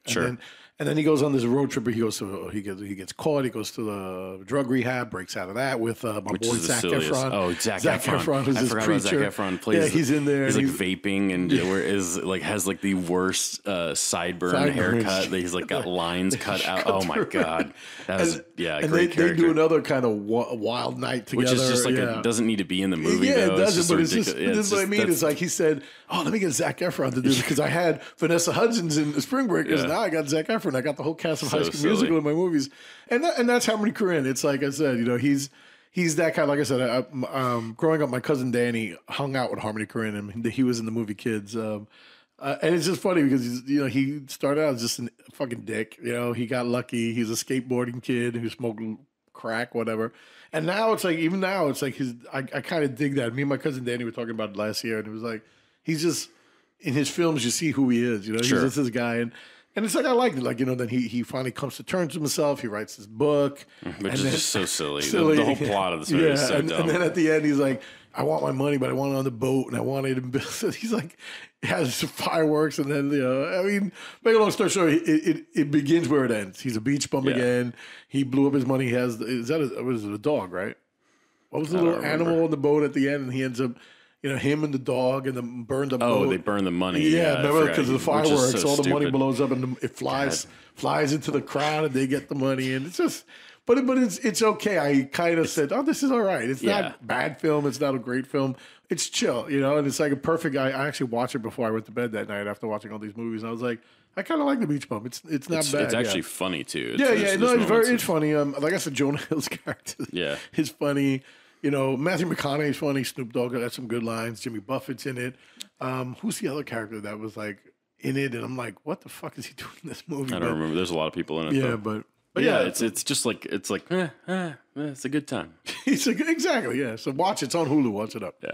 And now your favorite movie from February where we discussed this movie. Yeah, I didn't like this one too much. Yeah, I don't remember how much I disliked it though. I just remember being disappointed. You thought it was because you said you never saw the original. I love that. I really like the original. I really like the original. So it's funny because we talked about the Avengers and they mentioned it, and I watch Mojo, and Rachel for Watch Mojo mentions it every day because it's her favorite film of all time. But it's like every time someone references my favorite Back to the Future film, Part 2, which is the best one too, it's like that's what they mention, and it's like kind of like I know Jeremy, and I'm not saying he whatever, but I kind of dug it. It was cute and funny, and the Back to the Future reference was perfect because that's how it opens up, and the whole time travel or the time displacement, the time loop that they create. It was okay. It was cute. I didn't like who the killer was, I guess. All that stuff. Yeah, like they went back and retconned part 1. Yeah. But it was, again, like I said, Jeremy knows me. I like cheesy horror films. I grew up with horror films. Here's the thing though. Like I don't disagree with what you're about to say. Like I think it's absolutely entertaining. It's also just like, would you go see this in the theater though? You know what I mean? I told you I wanted to, but no, I didn't. We actually, like I think I told you last time, Gloriana bought me a Fire Stick. We watched it on Fire Stick, which I think would be appropriate for it. Would I have seen it? I would have seen it, but we didn't get to it. Like I said, I saw But would you have been disappointed that you went to the theater to see that? I feel like I would have been. I was. Remember, we're in Texas and there's like $3 theaters around us. Yeah, that's where fair. I would see it. I mean, and then I wouldn't mind it. It works for that, like a date night kind of movie. It's definitely exactly. like I said, I like the lead she's so delightful. Yeah, she is. I like her a lot, I think she's worth going to see. But it's not a good movie. I don't think. But that being said, it isn't not entertaining. So I'm not saying this is a fucking War and Peace. But what I'm saying is that I'm just clarifying that. No. I'm like, and I understand what you're saying. It's not atrocious. It's just like if you come to my house, you see my video collection, and I have movies that won multiple Academy Awards, and then I got movies that you would find on the trail end of a cable channel. Yeah, exactly. But I like Happy Death Day to You. It's a cute little sequel, even though the first one was better. It's definitely a horror sequel. It feels like a horror sequel. Where it's like and the self-referential stuff. It's cool. It's fun. It's fun. And then we're going to lead from Happy Death Day to a great film, a first for a great very director. Great film. Heart 8. I've never seen this, which is oh yeah, that's right. You've never seen Heart 8. Heart 8 is Paul Thomas Anderson's debut feature film, starring Philip Baker Hall and John C. Reilly. Both are just outstanding in this movie. Philip Baker Hall is I need to see more with him. Like I need to go through and watch everything he's ever been in. That dude's just incredible. He's amazing. You should see Robert Altman's the Nixon film that came out in 82. You should see that. You should check it out. But he's fantastic in this. I just think from scene one, I mean, just like because he basically is a man who he walks into a diner. And there's a guy who looks kind of down on his luck, John C. Reilly, sitting outside the diner, and he invites him to come have lunch with him. And he basically asks him like how he got to. Philip Baker Hall asks John C. Reilly like how he got to where he is, and I think he said that he gambles or something like that. Yeah, he's just down on his luck, and so Philip Baker Hall offers him an opportunity to basically go and make some quick cash, not in a legal way, but involving a casino. And so I don't really fully understand how the way that they make the money makes any sense because I don't gamble. I've never, I've never been. But yeah, he starts making a bunch of cash and and there's a kind of a con going on too. Sure. It's like there's a long con, and that's what's because that's what when I saw the film, I was kind of like, he's taking. I was just kind of giving the plot synopsis, but there's also like you said, you know how to make money. Or he makes, but I said the same thing because I was like, they're just gambling, but there's something else going on too, like there's some type of con, and that's how Philip Baker Hall makes his money. But see, well, then Gwyneth Paltrow kind of gets involved too. She plays, I think she works for the casino or something, but she's also like sleeping with men on the side for money. And she's really good in this too. I forget when young Gwyneth Paltrow, like all the roles that she was taking back in the 90s and stuff. Yeah. I mean, she's really fantastic. I hear she's a little awful as a person though. I don't know, I was gonna say that's come up recently that as a human being and her company and all that. Yeah, that's a whole other issue. But John C. Reilly though, I forget that John C. Reilly is such a great screen presence, like just as a dramatic actor. As a dramatic, I mean, like because obviously he's funny and he has that charm that he's always had that. Because like watching Magnolia again and then watching this, it's just like this kid's so good. I know that he can't really. The way he looks now, he's like balding and stuff, and he looks more like a comedian now. I don't think he could really play like that, this kind of a role anymore. Definitely. But he just has so much charisma, though. I just love that. I was like, oh man, I get a whole movie with this guy. Like when I was watching it, it's also shot by Robert Elswit, which is the first movie that they worked together on, and was the first movie Paul Thomas Anderson ever did. He made a good decision to hire Robert Elswit, and it's very noirish, and like all the casino stuff is very flashy and slick, and I love the look of this film. It reminds me of it's like casinos and like. Highway like motor inns, like just like that it's aesthetic. Seedy, very seedy. I like it. Gritty, dark, stylish, but dark. It's very dark. He shoots it like at night most of the film, and with low lighting or minimal natural light from a lot of neon lights. A lot of it reminds me of like that 1 a.m. hour, I don't know. It's just I love that about it. I mean, I love this. The score is really great. A lot of like xylophone chimes, very loungy and jazzy. I love it. Just has this unique energy to it, and it's got a great script for a debut feature too. Never ignore a man's courtesy is a line that I wrote down. I love that. But I feel like I said, it's held up by these performances. I mean, I think the movie was originally supposed to be titled, is it Sydney? Sydney, That's the name of the character. Actually, when it was released, I think at one point, that's what it was actually. It was, called. And then they made him change the name to Heart Eight. And he wasn't happy about that. Yeah, he wasn't. I was listening to an interview with him recently where he said that. But it's very much a character piece, and I think but it's held up by really great performances by everybody in it. It's an amazing film. Yeah, it's really, really fantastic. So I'm glad that I got to see it. Yeah, I'm glad. So. Where'd you see it? It's on Prime, right? Or no? I think so. Yeah, it was on. Because I saw it the other day, and I was like, "Oh man, Jeremy was talking about this." But yeah. All right, so we're gonna run really long if we don't cut some of these. Because I know you were talking about sex tuplets. We can probably sex tuplets. You can get rid of. Brain on Fire. You can get rid of. Okay. I do want to talk about the three. I want to talk about Haunting of Sharon Tate for sure. Yeah. And I'll say this. What about Lovelace? Yeah, I do want to talk about real quick. Okay, these are real quick films. We'll get back in 5 minutes. Haunting of Sharon Tate. And I know this came out in April of this year. And I remember reading, I went on to my Google later and I started Googling the whole thing about the story because, like I told you, I took Rhonda date night. We saw Once Upon a Time in Hollywood. And she didn't know anything about the Manson murder, so I thought it was kind of cute. But that was the whole point, I think, of Tarantino's film. And I said, we're going to see Helter Skelter, which is the epitome, end all be all of what happened with the Sharon Tate murders and the Manson family. Unfortunately, you can't find it. You have to order it from Amazon Prime, and I do have a connection, but I don't want to order film from there. So we saw The Haunting of Sharon Tate, and I didn't know anything about it going in. I thought it would be low budget version of it. It has Hilary Duff in it. Hilary Duff plays Sharon Tate, and believe it or not, the makeup, she looked a little bit like Sharon Tate. I think Margot Robbie looks a little bit more like her. But here, I want to say this, and I was reading about it. I think it's more just like Margot Robbie has like that Hollywood star that you need. Yes, I don't think Hilary Duff quite has that. No, and this movie had a bunch of Z actors, but some that I knew from like TV shows and stuff. But I will say this, I started Googling because this film came out, obviously was rushed, and I know why now.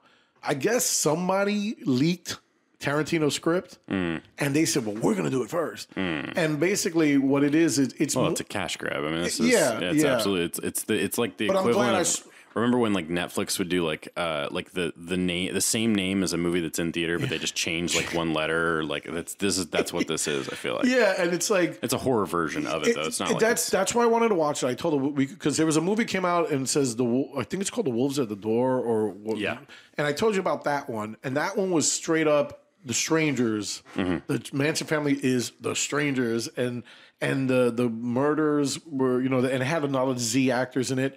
This one, though, plays on the whole Tarantino flip. And like I said, I'm glad I saw Once Upon a Time in Hollywood first because, of course, great film. We all love it.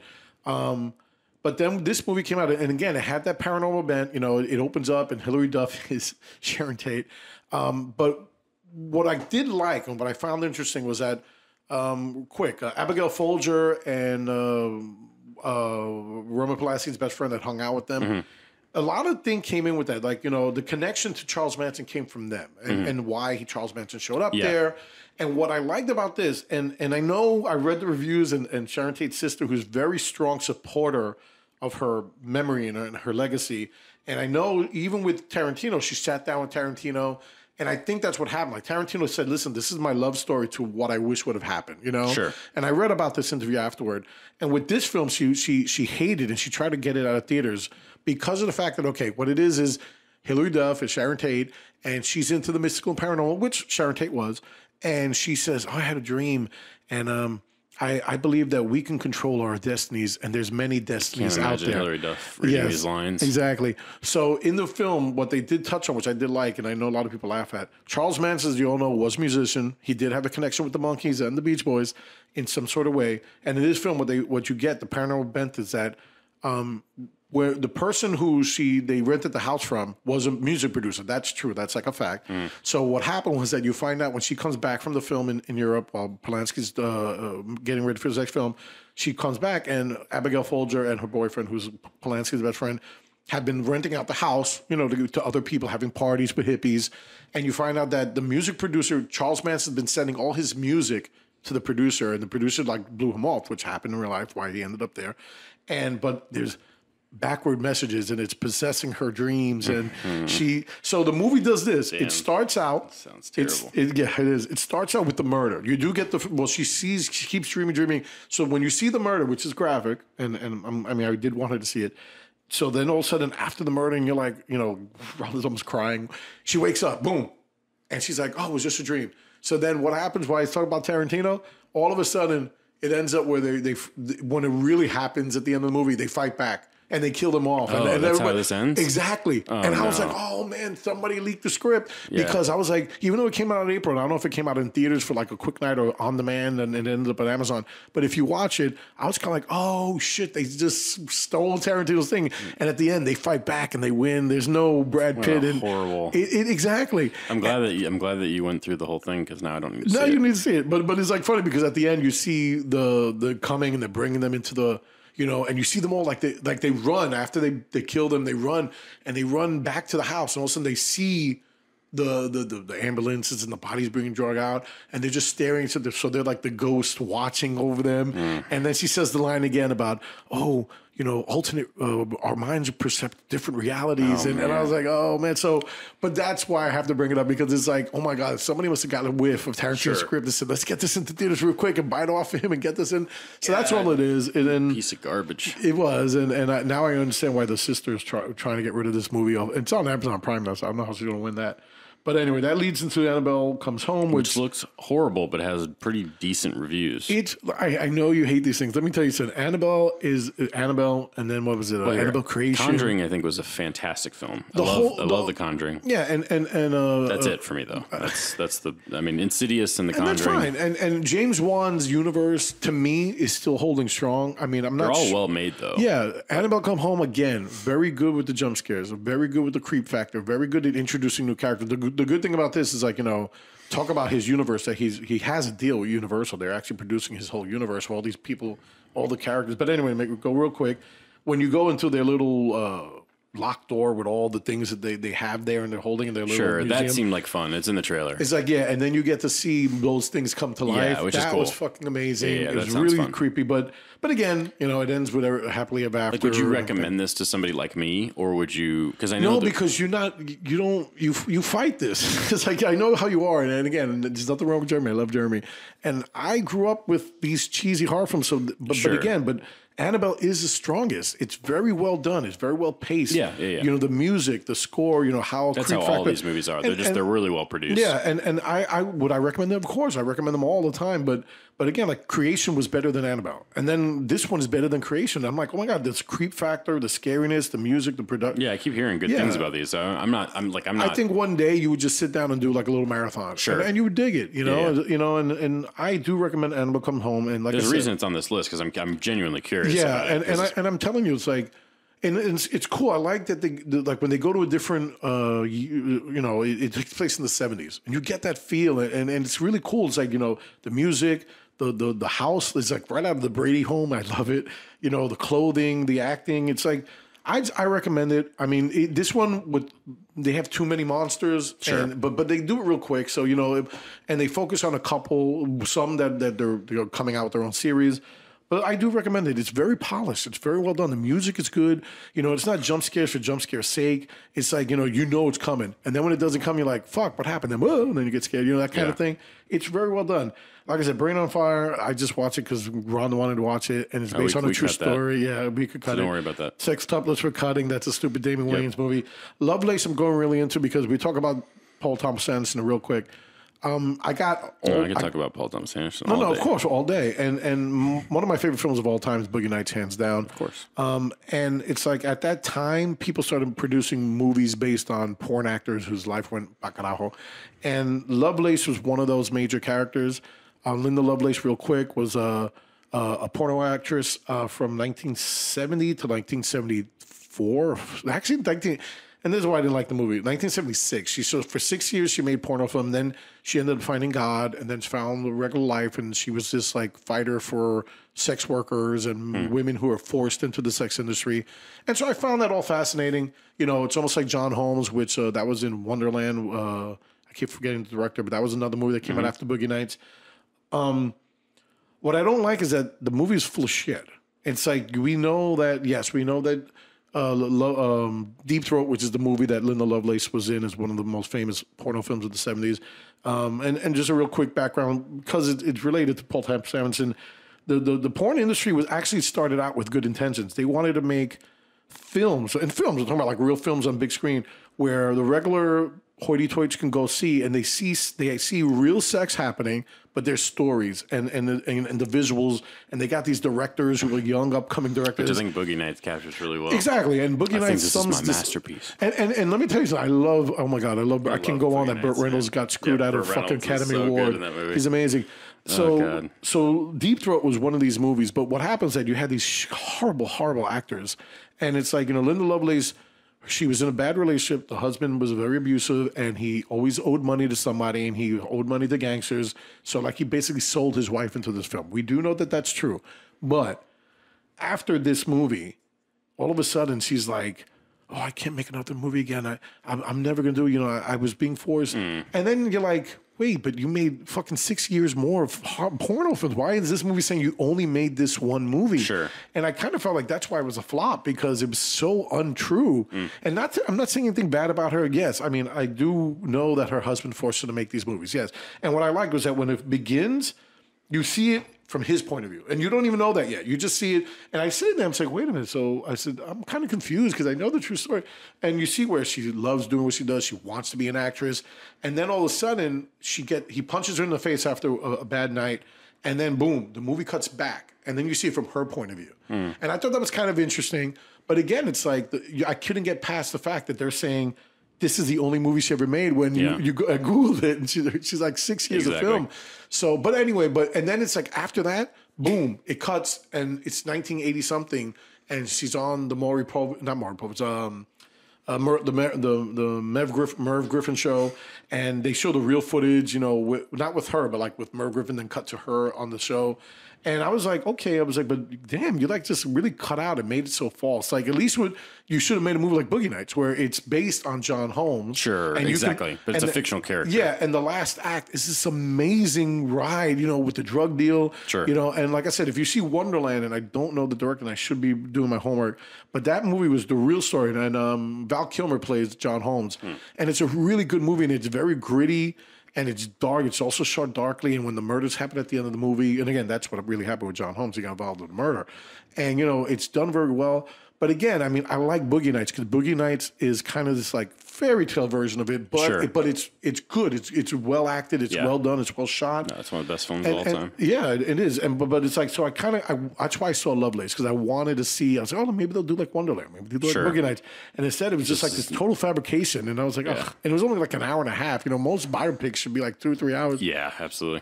So that's the end of these. That's the end of our like movies that you have never seen before section, I guess. Like new movies, stuff like that. At this point, well, I mean, Dave Chappelle, Sticks and Stones isn't really. This is just kind of our revisit recommendation section, just where if I've seen something if I watch something again, or if there's something that I think people should see, that's kind of where this falls. They're not necessarily reviews the same way that the top section is. So. And we need to talk about this real quick because I know you're up at the current events.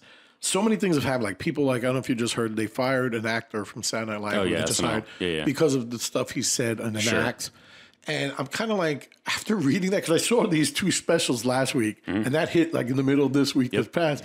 And I'm kind of like, somebody said they said, Rob Schneider was like defending the guy, and then he did a backpedal. But he did say a thing which a lot of people backed up and said, if Richard Pryor, Eddie Murphy, classic though. What's his name? George Carlin. Everybody, if they were in today's age, will we have these genius, great master comedians? How would we have survived? It's like because of them, they paved the way of now, and now all of a sudden. And again, I'm not saying that he was right, the guy that they fired. After you read and everything, they had a reason to fire him. And I think Rob Schneider, his defense in the beginning was right, but then he backpedaled because women started going after Rob Schneider. But I'm saying I haven't heard the comments. I can't comment on that. But basically, he did a lot of homophobic jokes, and then he did a racist joke about Asians. And there's a new Asian guy on Saturday Night Live, and I think that's why I think they were forced to do something. But after watching Dave Chappelle and Bill Burr, the fact that this not so the 2 specials we're talking about is Dave Chappelle, Sticks and Stones. I'm sorry that I didn't leave, but I'm leading into that, which are the 2 new Netflix specials from 2 of my favorite comedians. Yes, and I already went in my whole speech. Growing up on Saturday Night Live, I love comedians. I love comedians with all my heart and soul. And to watch Dave Chappelle and Bill Burr with this, it's so politically incorrect, but it's fucking funny. It's funny. That's all that matters. And that's what I'm saying. And it's like Dave Chappelle got a little heat, but he don't give a fuck. And it's still this. I don't think that's real, but that's what we'll get to in a second. He got in trouble from the internet, right? From the internet. So Ricky Gervais does this bit in his most recent special, which I think it's something Apes. I forget what it's called, or something. It's his. I think it's on Netflix, but it is. But I haven't watched he does. he does this whole joke about transgender people. And it's pretty fucking hilarious, in my opinion. And at the end of it, he said, like, he says something along the lines of like his wife was like really worried. And he's like, they're not coming to the house. Like, what are you worried about? You know, it's like these people aren't real. Like, they're not like, you know. And the fact of the matter is, the people that are mad on the internet don't watch comedy. They don't like comedy, and some of them may. Right? I'm not saying that's a generalization, but like, I don't think that the outrage is from I don't know. I think it's on Twitter. I think that's what it is. I don't think it's. I'm not saying that like there aren't moms that are at home going, "Oh my, ooh, this is." You know, he just said that it was okay that Michael Jackson raped those children, right? It's like, and it's like, so I don't agree with that, right? I don't. I'm not a big fan of Michael. So I wasn't there. I don't know what Michael Jackson did. Neither does most people. I don't think, other than the people that were directly involved with it. That being said, I think he's a creepy dude. But that's a funny joke, right? So that's the perfect example of what we're talking about here, which is, you know, he's like, I mean, it's like, so what? Like, got his dick sucked by the king of pop. And then he's like, such a good line. And then he goes to school.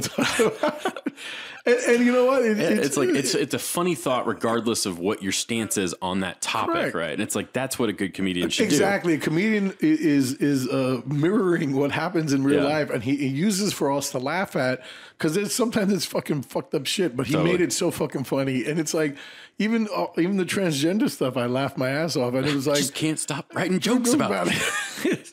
It's just, and even Bill Burr. Bill Burr is like raw. So Bill Burr is my favorite comedian. I love Bill Burr. And I was just like, Bill Burr is. I don't think his is more. If anything, it'd be more like kind of sexist. If anything, there was a lot of sexist. I mean, he doesn't go after trans or anything. He does do that whole thing where he's like, I feel triggered. He does that whole bit at the beginning. It's funny. But yeah, I mean, his is definitely not. I don't think is offensive. Yeah. If you want to call it that, in compared to Dave Chappelle's, I don't think, because Dave Chappelle. He's gotten in trouble because of his past 2 specials. Because of the trans stuff he said on those, which are, in my opinion, very funny. But I think it's understandable for somebody to be, offended by that. The fact of the matter is, right, stand-up comedy exists in like a vacuum, in my opinion. And I was listening to, I think it was when the Louis set got leaked, his most recent one, which was not even a finished. I don't even think. I mean, I don't know if he's even working on material currently, or he is, but he's not like. I don't think he's doing a special anytime soon. Talking about Louis C.K. Yeah.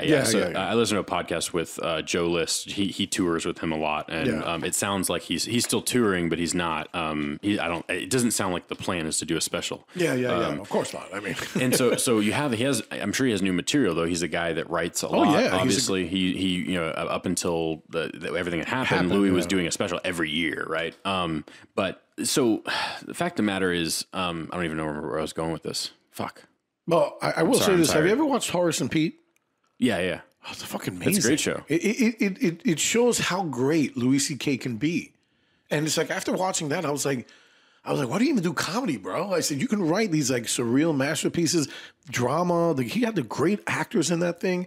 And I still love Louis C.K. and what he did granted, he did something wrong. But still, I don't agree with what he did. But still, I'm just saying that I think about it like I remember where I was going. Okay, go ahead. Go. So when that set leaked, people were outraged by it because they were like, "It's just the worst set. It's the worst material I've ever heard in my life." And I remember Tom Segura on his podcast that he does with his wife. They were talking about how it's like that's a work set, right? Like these comedians go up and they're working through material, right? And you're trying. Ultimately, the only goal of a comedian is to make people laugh, to find funny. That's the thing, right? And funny exists in so many places. So it can be, even Dave Chappelle in his special describes it as in Equanimity, which I rewatched.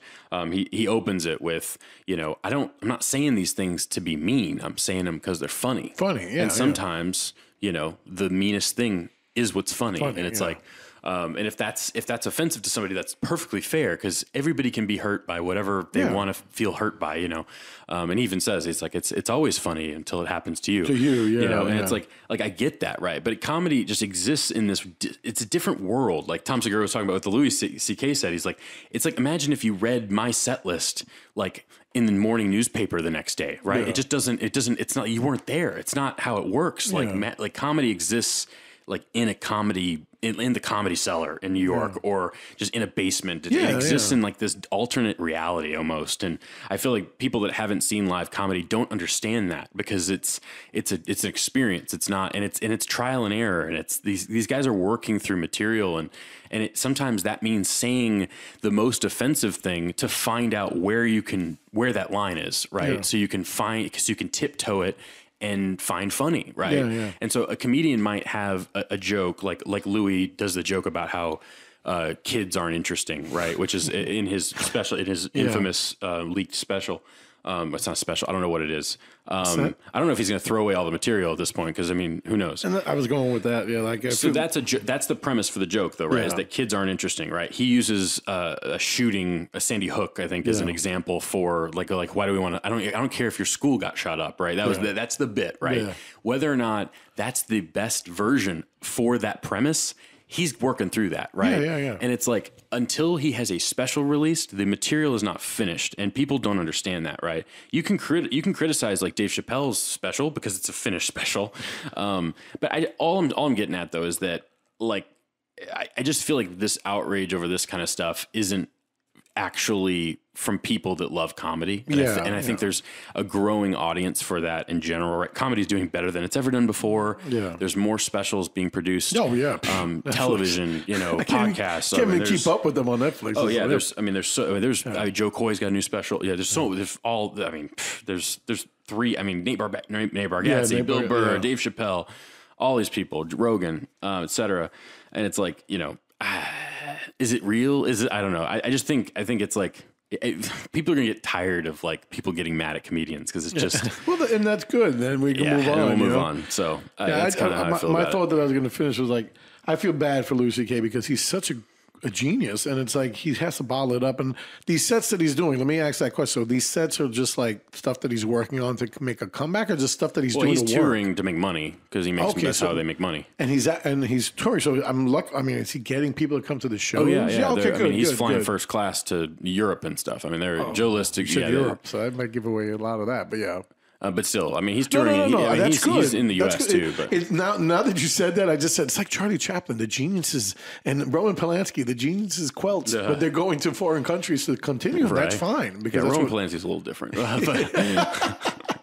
But still, I'm just saying they're both geniuses. But anyway. No, Louis C.K. is one of my favorite all-time comedians. I don't agree with what he did, but I do think that dude's fucking funny, right? He is. Speaking of like good, clever jokes, the abortion joke in his last special is one of the funny, like the because it's like the perfect like anti-political stance on that premise. Yeah, it's like, and the way he opens his specials. Let's talk about abortion, guys. I know, it's so fucking funny. I love what he does. Because I think his ultimate stance is that like it's like abortion is murder, but women should be able to murder their own children, which is so funny, right? And it's like, I don't care if you agree with that. Like that thought, that's funny, is so different. I haven't heard that's fresh, right? And Dave Chappelle has so many stances in this. It's like I don't agree with the Michael Jackson thing, but the way he delivers it, and it's so funny. Commits to I don't know, man. He's it's so good. And Bill Burr again, same thing.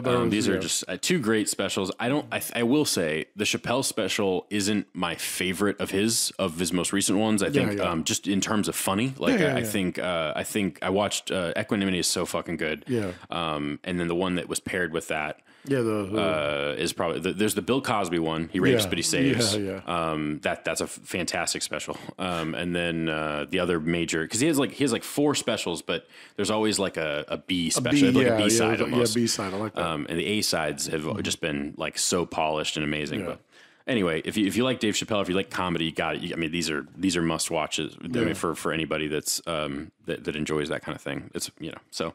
And then I rewatched Nate Bargatze's special as well, which if you're looking, if you don't like raunchy comedy, Nate Bargatze I think is like it's like a special that anybody will love. I like because it's such good clean joke writing. He doesn't. I don't think he even curses in the whole special. I don't think so. Yeah. But he's so clever. It's like deadpan, but like really witty, and I feel like he doesn't waste a single moment. Like every word is like a lead into a punchline. He doesn't ramble at all. It's such a tight special, and I saw him live at the Improv you told me, before he taped this special, and he was like ready to go. It was one of the most professional performances I've ever seen. Nate Bargatze is fucking amazing. So his special, The Tennessee Kid, is on Netflix. Yeah, I watched that. I think I've talked about it before, but I rewatched it. Yeah. It's a gorgeous special too. It's like shot really. It's so crisp and it just it's fantastic. So if you check out any of those specials, all of Bill Burr stuff's on there too. The one line I wrote down is, "Now I know you're not supposed to make fun of fat people. It's like I understand. All right, I get it." But I don't know why, though. Which is so good. Bill Burr is the best. Anyway, Take Shelter is next on our list. Oh, wait, I want to talk about Booksmart. I saw Booksmart. Oh, I took that off the list. Oh, you saw Booksmart? Yeah, that's what I'm saying. I want to talk about Booksmart. Well, I'm going to move that up to the... Well, I got to keep it in order then. Yeah. I took it off because I was like, I don't really... Here's the thing. I write down every movie I watch, and we add it to the list to do on the show, and then sometimes like we get to the show and I'm like, I don't have anything to say about that. So I rewatched Booksmart, and if you've seen it, then we have a lot to talk about. Thanks to Jeremy, he got it on Amazon Prime. So I saw it then. I was like, oh it's yeah, on I bought Amazon it. Prime, and you got it. By the way, did you know? Like, have you seen that you can like watch all the stuff I've purchased like in the movies tab? Yeah, I saw that. That's how you saw this. And I was like, oh, now I get to see his library. All of my Voodoo stuff is tied in with that. Oh, apparently. So you have like everything I've ever purchased digital copies of. I started deleting stuff, and I was like, oh wait, this is not even my list. I saw this Jeremy's list. I feel bad. So I don't keep track of the list. Okay, so that list has a bunch of bullshit on it too. Yeah. But Booksmart, again, I see why you praise the film. It's fucking hilarious. So funny. It's got jokes on every shot. There's a joke. Yeah. It's amazing. And I'm not going to talk bad about it. I mean, it's funny because at one point me and Rhonda were like, this is super bad just with girls. And literally the way it unfolds. But it is funnier. It is funny. There's no doubt about it. It's like, I know you mentioned it, so I was trying to keep abreast of it. Sure. But literally every shot, there's a joke. Mm-hmm. Every line is like the script is so tight. It's written by like 6 people. Yeah, it's amazing, and it's every so scene fucking has a funny. punchline. And again, yes, that's where it is better in every way. Though it's Superbad, because Superbad again, it's like watching. Oh my god, I keep forgetting the names, but what's the big girl? Amy. Amy Schumer? No. Wait, in the actors. Oh my god, I keep forgetting their what name. What movie? Of Booksmart. The lead actresses I don't know their names. Yeah, so it's funny because you've seen the movie a million times. Yeah, I should know. But it's like Jonah Hill's sister.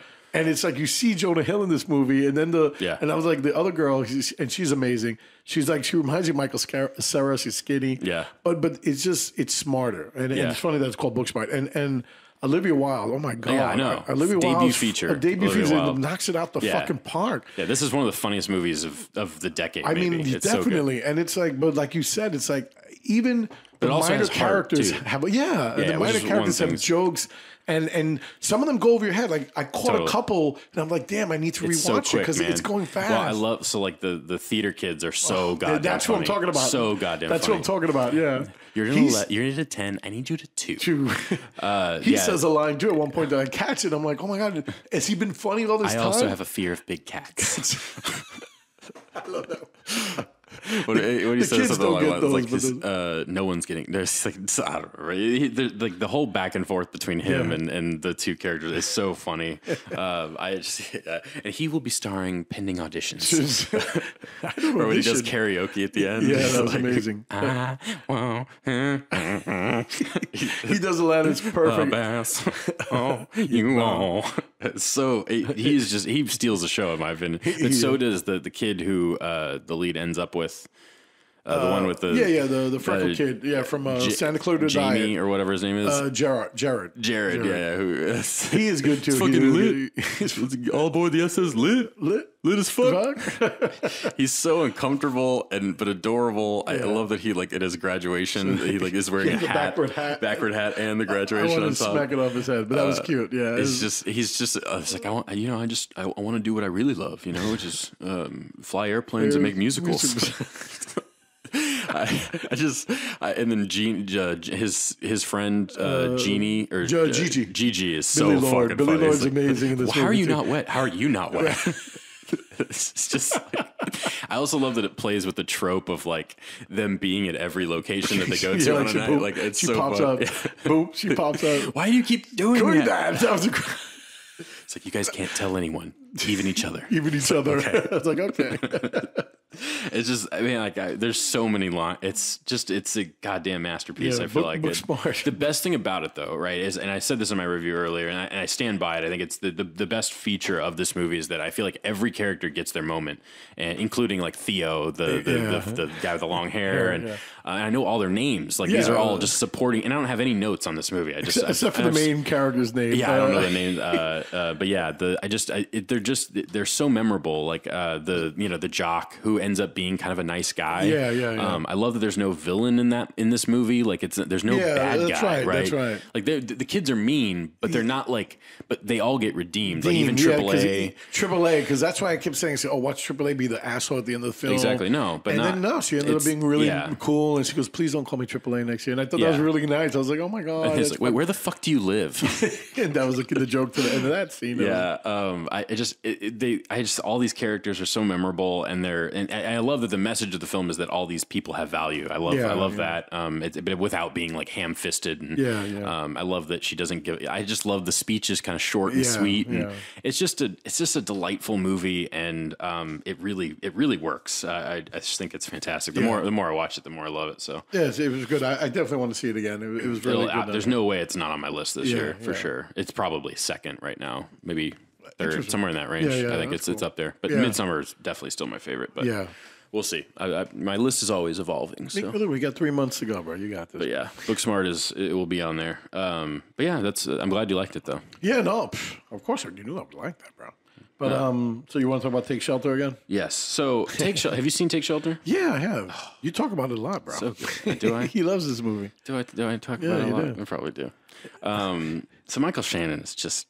He's amazing. He's amazing. I can't wait to see Knives Out. He's going to be amazing in that. I love Michael Shannon, right? Yeah. But Take Shelter is like the best Michael Shannon, I feel like, right? And it's obviously you know the plot, but it's just, I love that it's I don't remember it being as horrifying as it was this past. As I rewatched it like a couple weeks ago, and I found this movie. I was watching like 21 Jump Street. This was back in 2013 or 2012 when it came out, and on HBO. And Jump Street ended. And I was like looking for something else to watch. This is back when you like scrolled through the channels to find something to watch. And the Take Shelter came on, and I could hear it in the background because it opens with this like rainy score, and like the score is playing, which is a beautiful score. And I like caught my attention. I was like, "Oh, what is this?" And I like closed out of the menu and then just watched the whole thing. Was fucking blown away. Jessica Chastain's great as his wife. I love the visual. It's a low budget film, but it looks really crisp, all the dream sequences are really creepy and eerie, and the tone of like it just is it. Like I feel like it. Like, you know, in a movie where somebody gets hit with a grenade, or like Saving Private Ryan when like he's on the beach and like there's that like ringing like kind of it like exists in this like weird space of like is almost unconscious.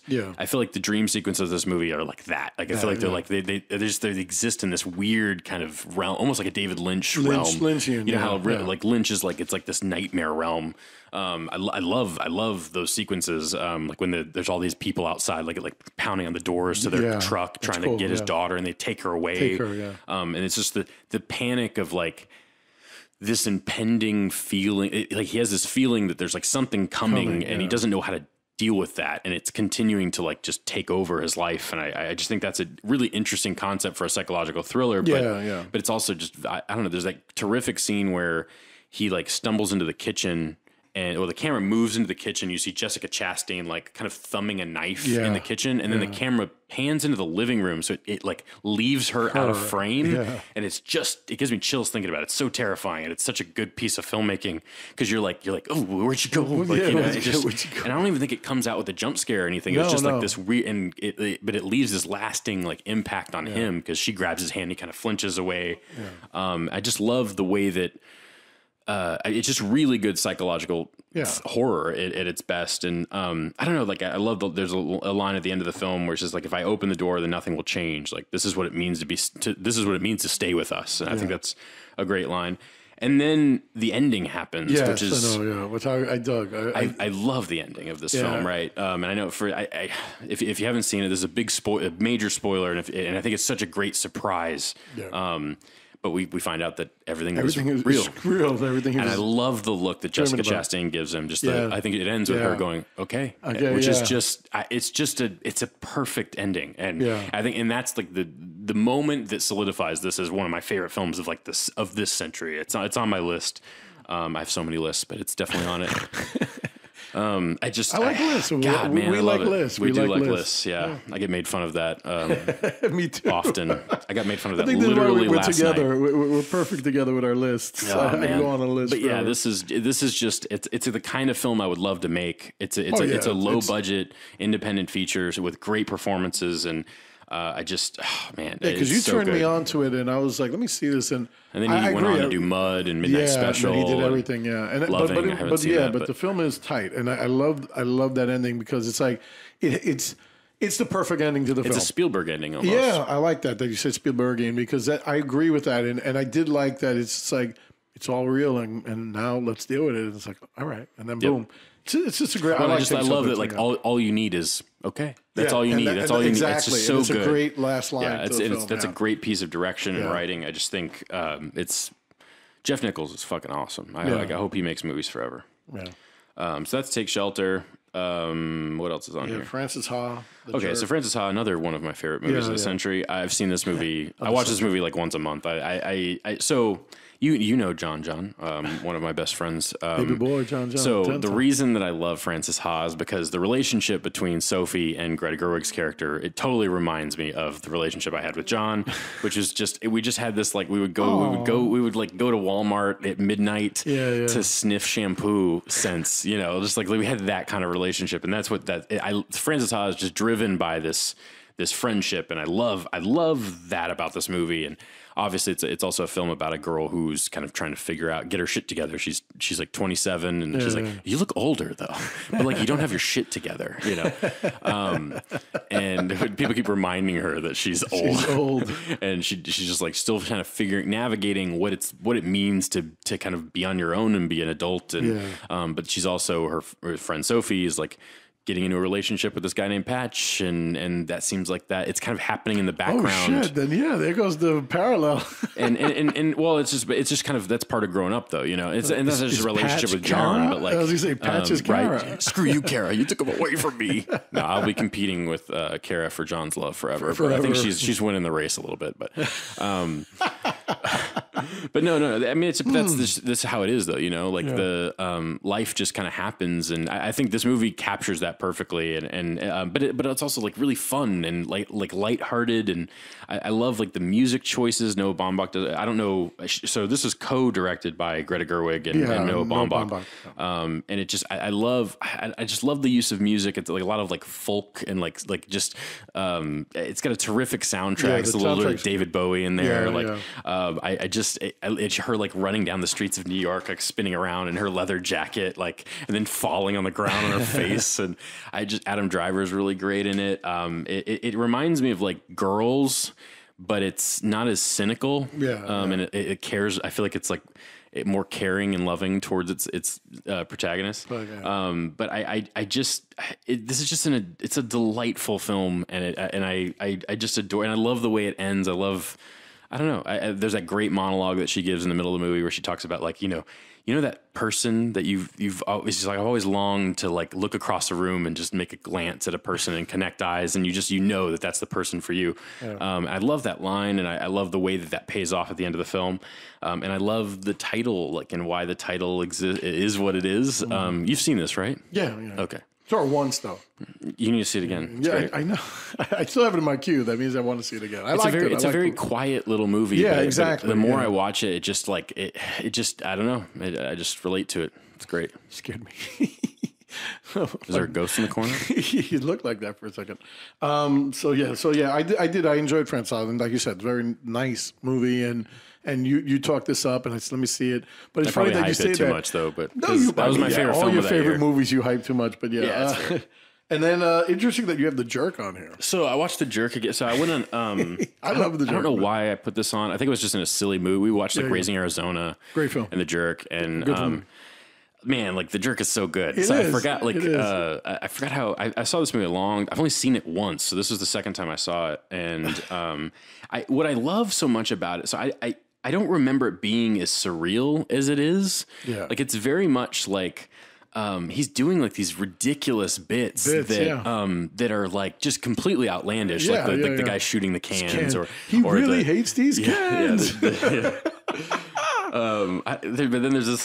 He's like, I can use money. It's such a great line. I love the love interest, her trumpet. Every time she pulls out the trumpet, like bits like that are so silly. It reminds me of like I Think You Should Leave to some degree. Like it's like an early version of that where comedy was very silly. Jeremy says it's an early version. I think you can leave. Is the sending of the jerk. Exactly. That's what I meant to say. I know. But I thought that was funny. They're kind of meta and surreal and Steve Martin's commitment to that is I mean, like I love like just the physical comedy, like when he runs out with the dog on him, he's like in the bathtub or whatever. And, it's just like I don't know. The scene where he's like, remember how I always wanted, and then he's like talking about his mansion and he lists off like all these really specific rooms in the house. Like I've always wanted a tiger in the library and it goes on for like 5 full minutes where it's just, and all it is like them describing the location that they found for the movie, which is so funny. And I don't know, man. It's the cat juggling scene is great. There's just, man, I can use money. It's so fucking good. Anyway, I didn't really need to review The Jerk, obviously, but it's good. This is how we should talk about movies that aren't masterpieces. But I love The Jerk. I think it's a great film. I don't want to say great, but it's back then, growing up watching SNL. I think it's a classic. Yeah, it is. And then you see all these. A poor black child. But yeah, I mean, it's a really memorable movie, and I mean, whether or not it works like as like a, I mean, I don't think it's like an emotional film by any means. It's definitely like a comedy. But this was his breakout film, and then I think it ended with, I want to say, Roxanne, and then after that, he just like in bit films making like Pink Father Panther, Father of the Bride. I mean, things like that. Oh, well, I did like Parenthood. I did, but that was him being more dramatic, leaving the comedy, and yeah, I think Roxanne was more of a dramedy, but. But yeah, the Jerk is a classic. It's like with Animal House or the Blues Brothers or these films from SNL people who they're those films that will forever stand through time, and you can watch it with everybody afterwards. So, and then you got these other two films. It's funny that you end with. Wait, what did I? So I took off one then. Oh, okay. Gremlins is what I have on there now. Oh, okay. So you took off American Psycho. Yeah, I don't need to say anything about that. It's good. When I watch it again with Gloriana, we'll talk about it. But all right, it's a great film. Yeah, we don't have enough time to. We're ending it now. But Gremlins, why would you leave Gremlins? So I haven't seen. I don't know if I've actually. I think I've seen Gremlins 2. I don't know if I've actually seen Gremlins 1 all the way through. And so I didn't realize that Gremlins 1 gets as fucking crazy as it does. Like we were watching it, it's just like when that scene where they go to the bar or whatever, and all the Gremlins are like smoking cigars and stuff, and you're like, holy shit! Like I can't believe. And the only reason it's on this list, I just can't believe that this movie got made. Like, and again, and I'm glad you brought it up because I know Jeremy keeps me on here for some things in the history of film. It started out as a horror film. Joe Dante, had it, and it was supposed to be this really gritty, dark film. And at some point, Spielberg was like, I wanted to make a movie about gremlins, of course, cute little gremlins and everything. Sure. And he was kind of like, all right. And that's how it happened. And then Spielberg were gremlins a thing? Hold on. You said he wanted to make a movie about gremlins? So Spielberg, Spielberg in Looney Tunes, he has his love for the Looney Tunes character. So, the little gremlin character in Looney Tunes with Bugs Bunny? Oh. He's always in the plane scenes. He's like, really, he talks like that. So Spielberg was like, I want to make a movie like that, but with kids, but I want to keep them this creepy and everything. Yeah. And this is right after Night Skies where, Spielberg wanted to do this like a sequel to Close Encounters. But again, the boy in him was like, but I don't want it to be dark. I want it to be funny. Exactly. And Joe Dante worked on that as well as what's his name? The Baker, the guy who did the special effects for American Werewolf in London. And it was like they all got together and this movie got away from Dante and it became this cutie film, but with dark elements. Sure. No, it is. It's very much, but it's kind of scary. Like if I saw this as a kid, I would be pretty terrified. Exactly. By it. And it's like, I remember reading, because it's like a couple of years later, I was on a road trip with my dad and I was reading the People magazine and Joe Dante was talking about how, he doesn't mind what came out of this film, that he liked, Gremlins, but he said that and when I read the scenes and stuff, I was like, oh my God, I want to see Gremlins, the original version of it. But this still is so dark. It's like, and it's a Christmas film. Another thing, yes, which I love about PG-13. Another. This was like right after Indiana Jones. This became the second or third PG-13 film. Interesting. And they did that because of the smoking, the violence, the grinding up of the Gremlins and thing. You know, it's very dark. But it's also very fun. Like it's like it's an adorable movie with Christmas as the background. Exactly. You know? It's like I tried this. I know you never came to this one. This is one of the last giant film fests I did, and it was Alternate Christmas, and it was on there. And I remember my sister had come from New York, and she was like, "Why are we watching this? It's not a Christmas movie." And I said, "Yeah, it is. It takes place in Christmas."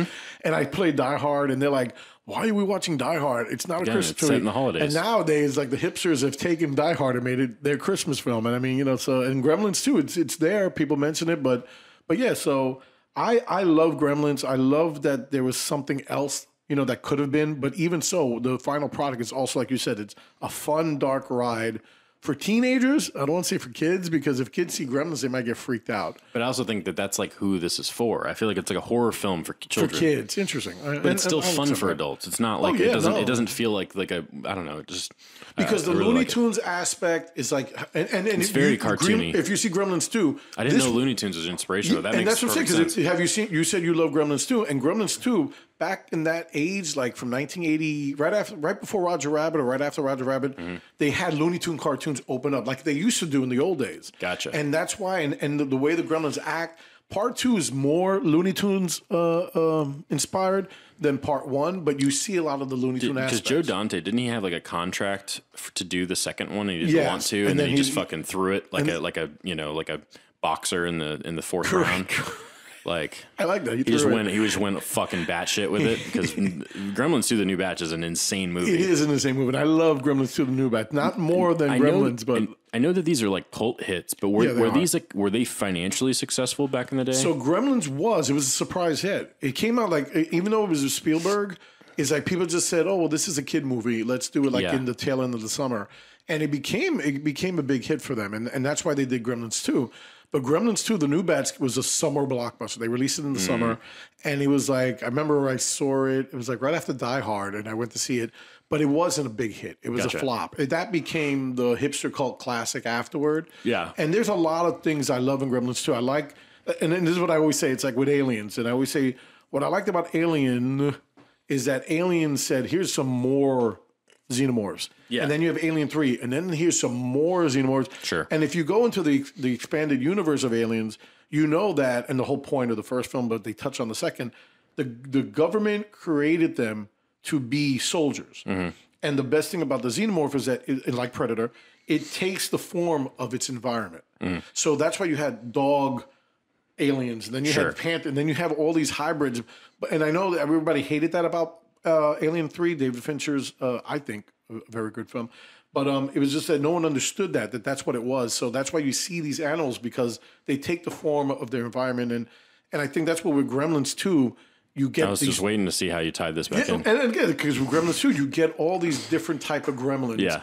And they're played for laughs. Like Greta is the funniest one, totally. The female one.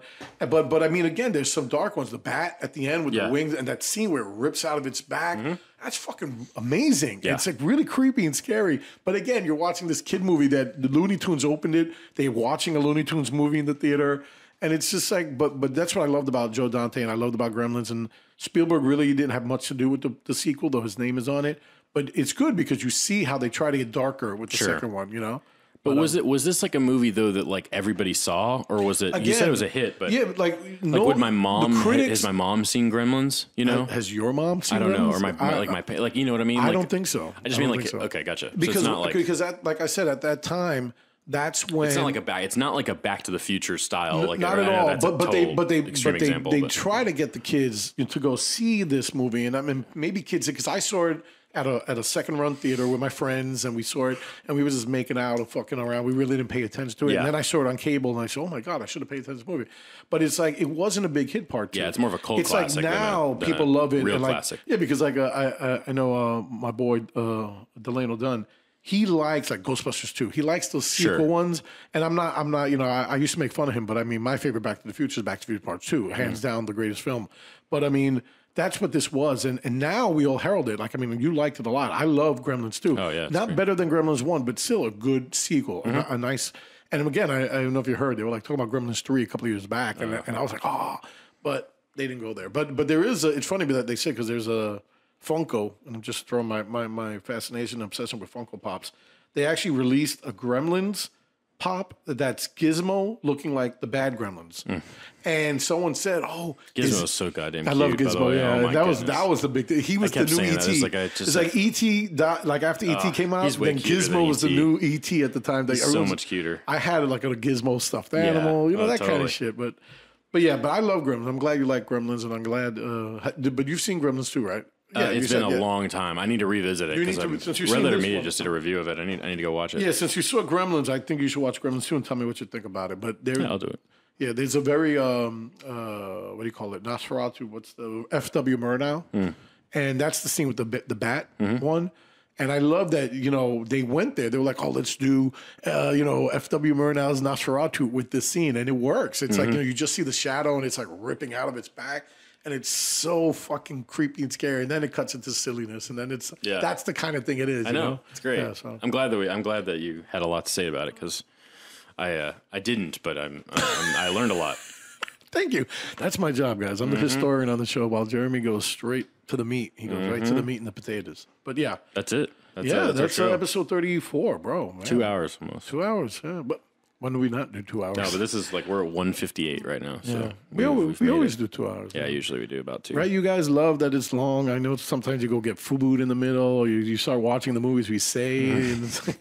So it's just a commentary track is all we're doing here. Oh, that'd be awesome. We should do that. We should pick a movie so I do a Proud Souls. We're doing a Proud Souls commentary track. Let's do it. No, no one would watch that.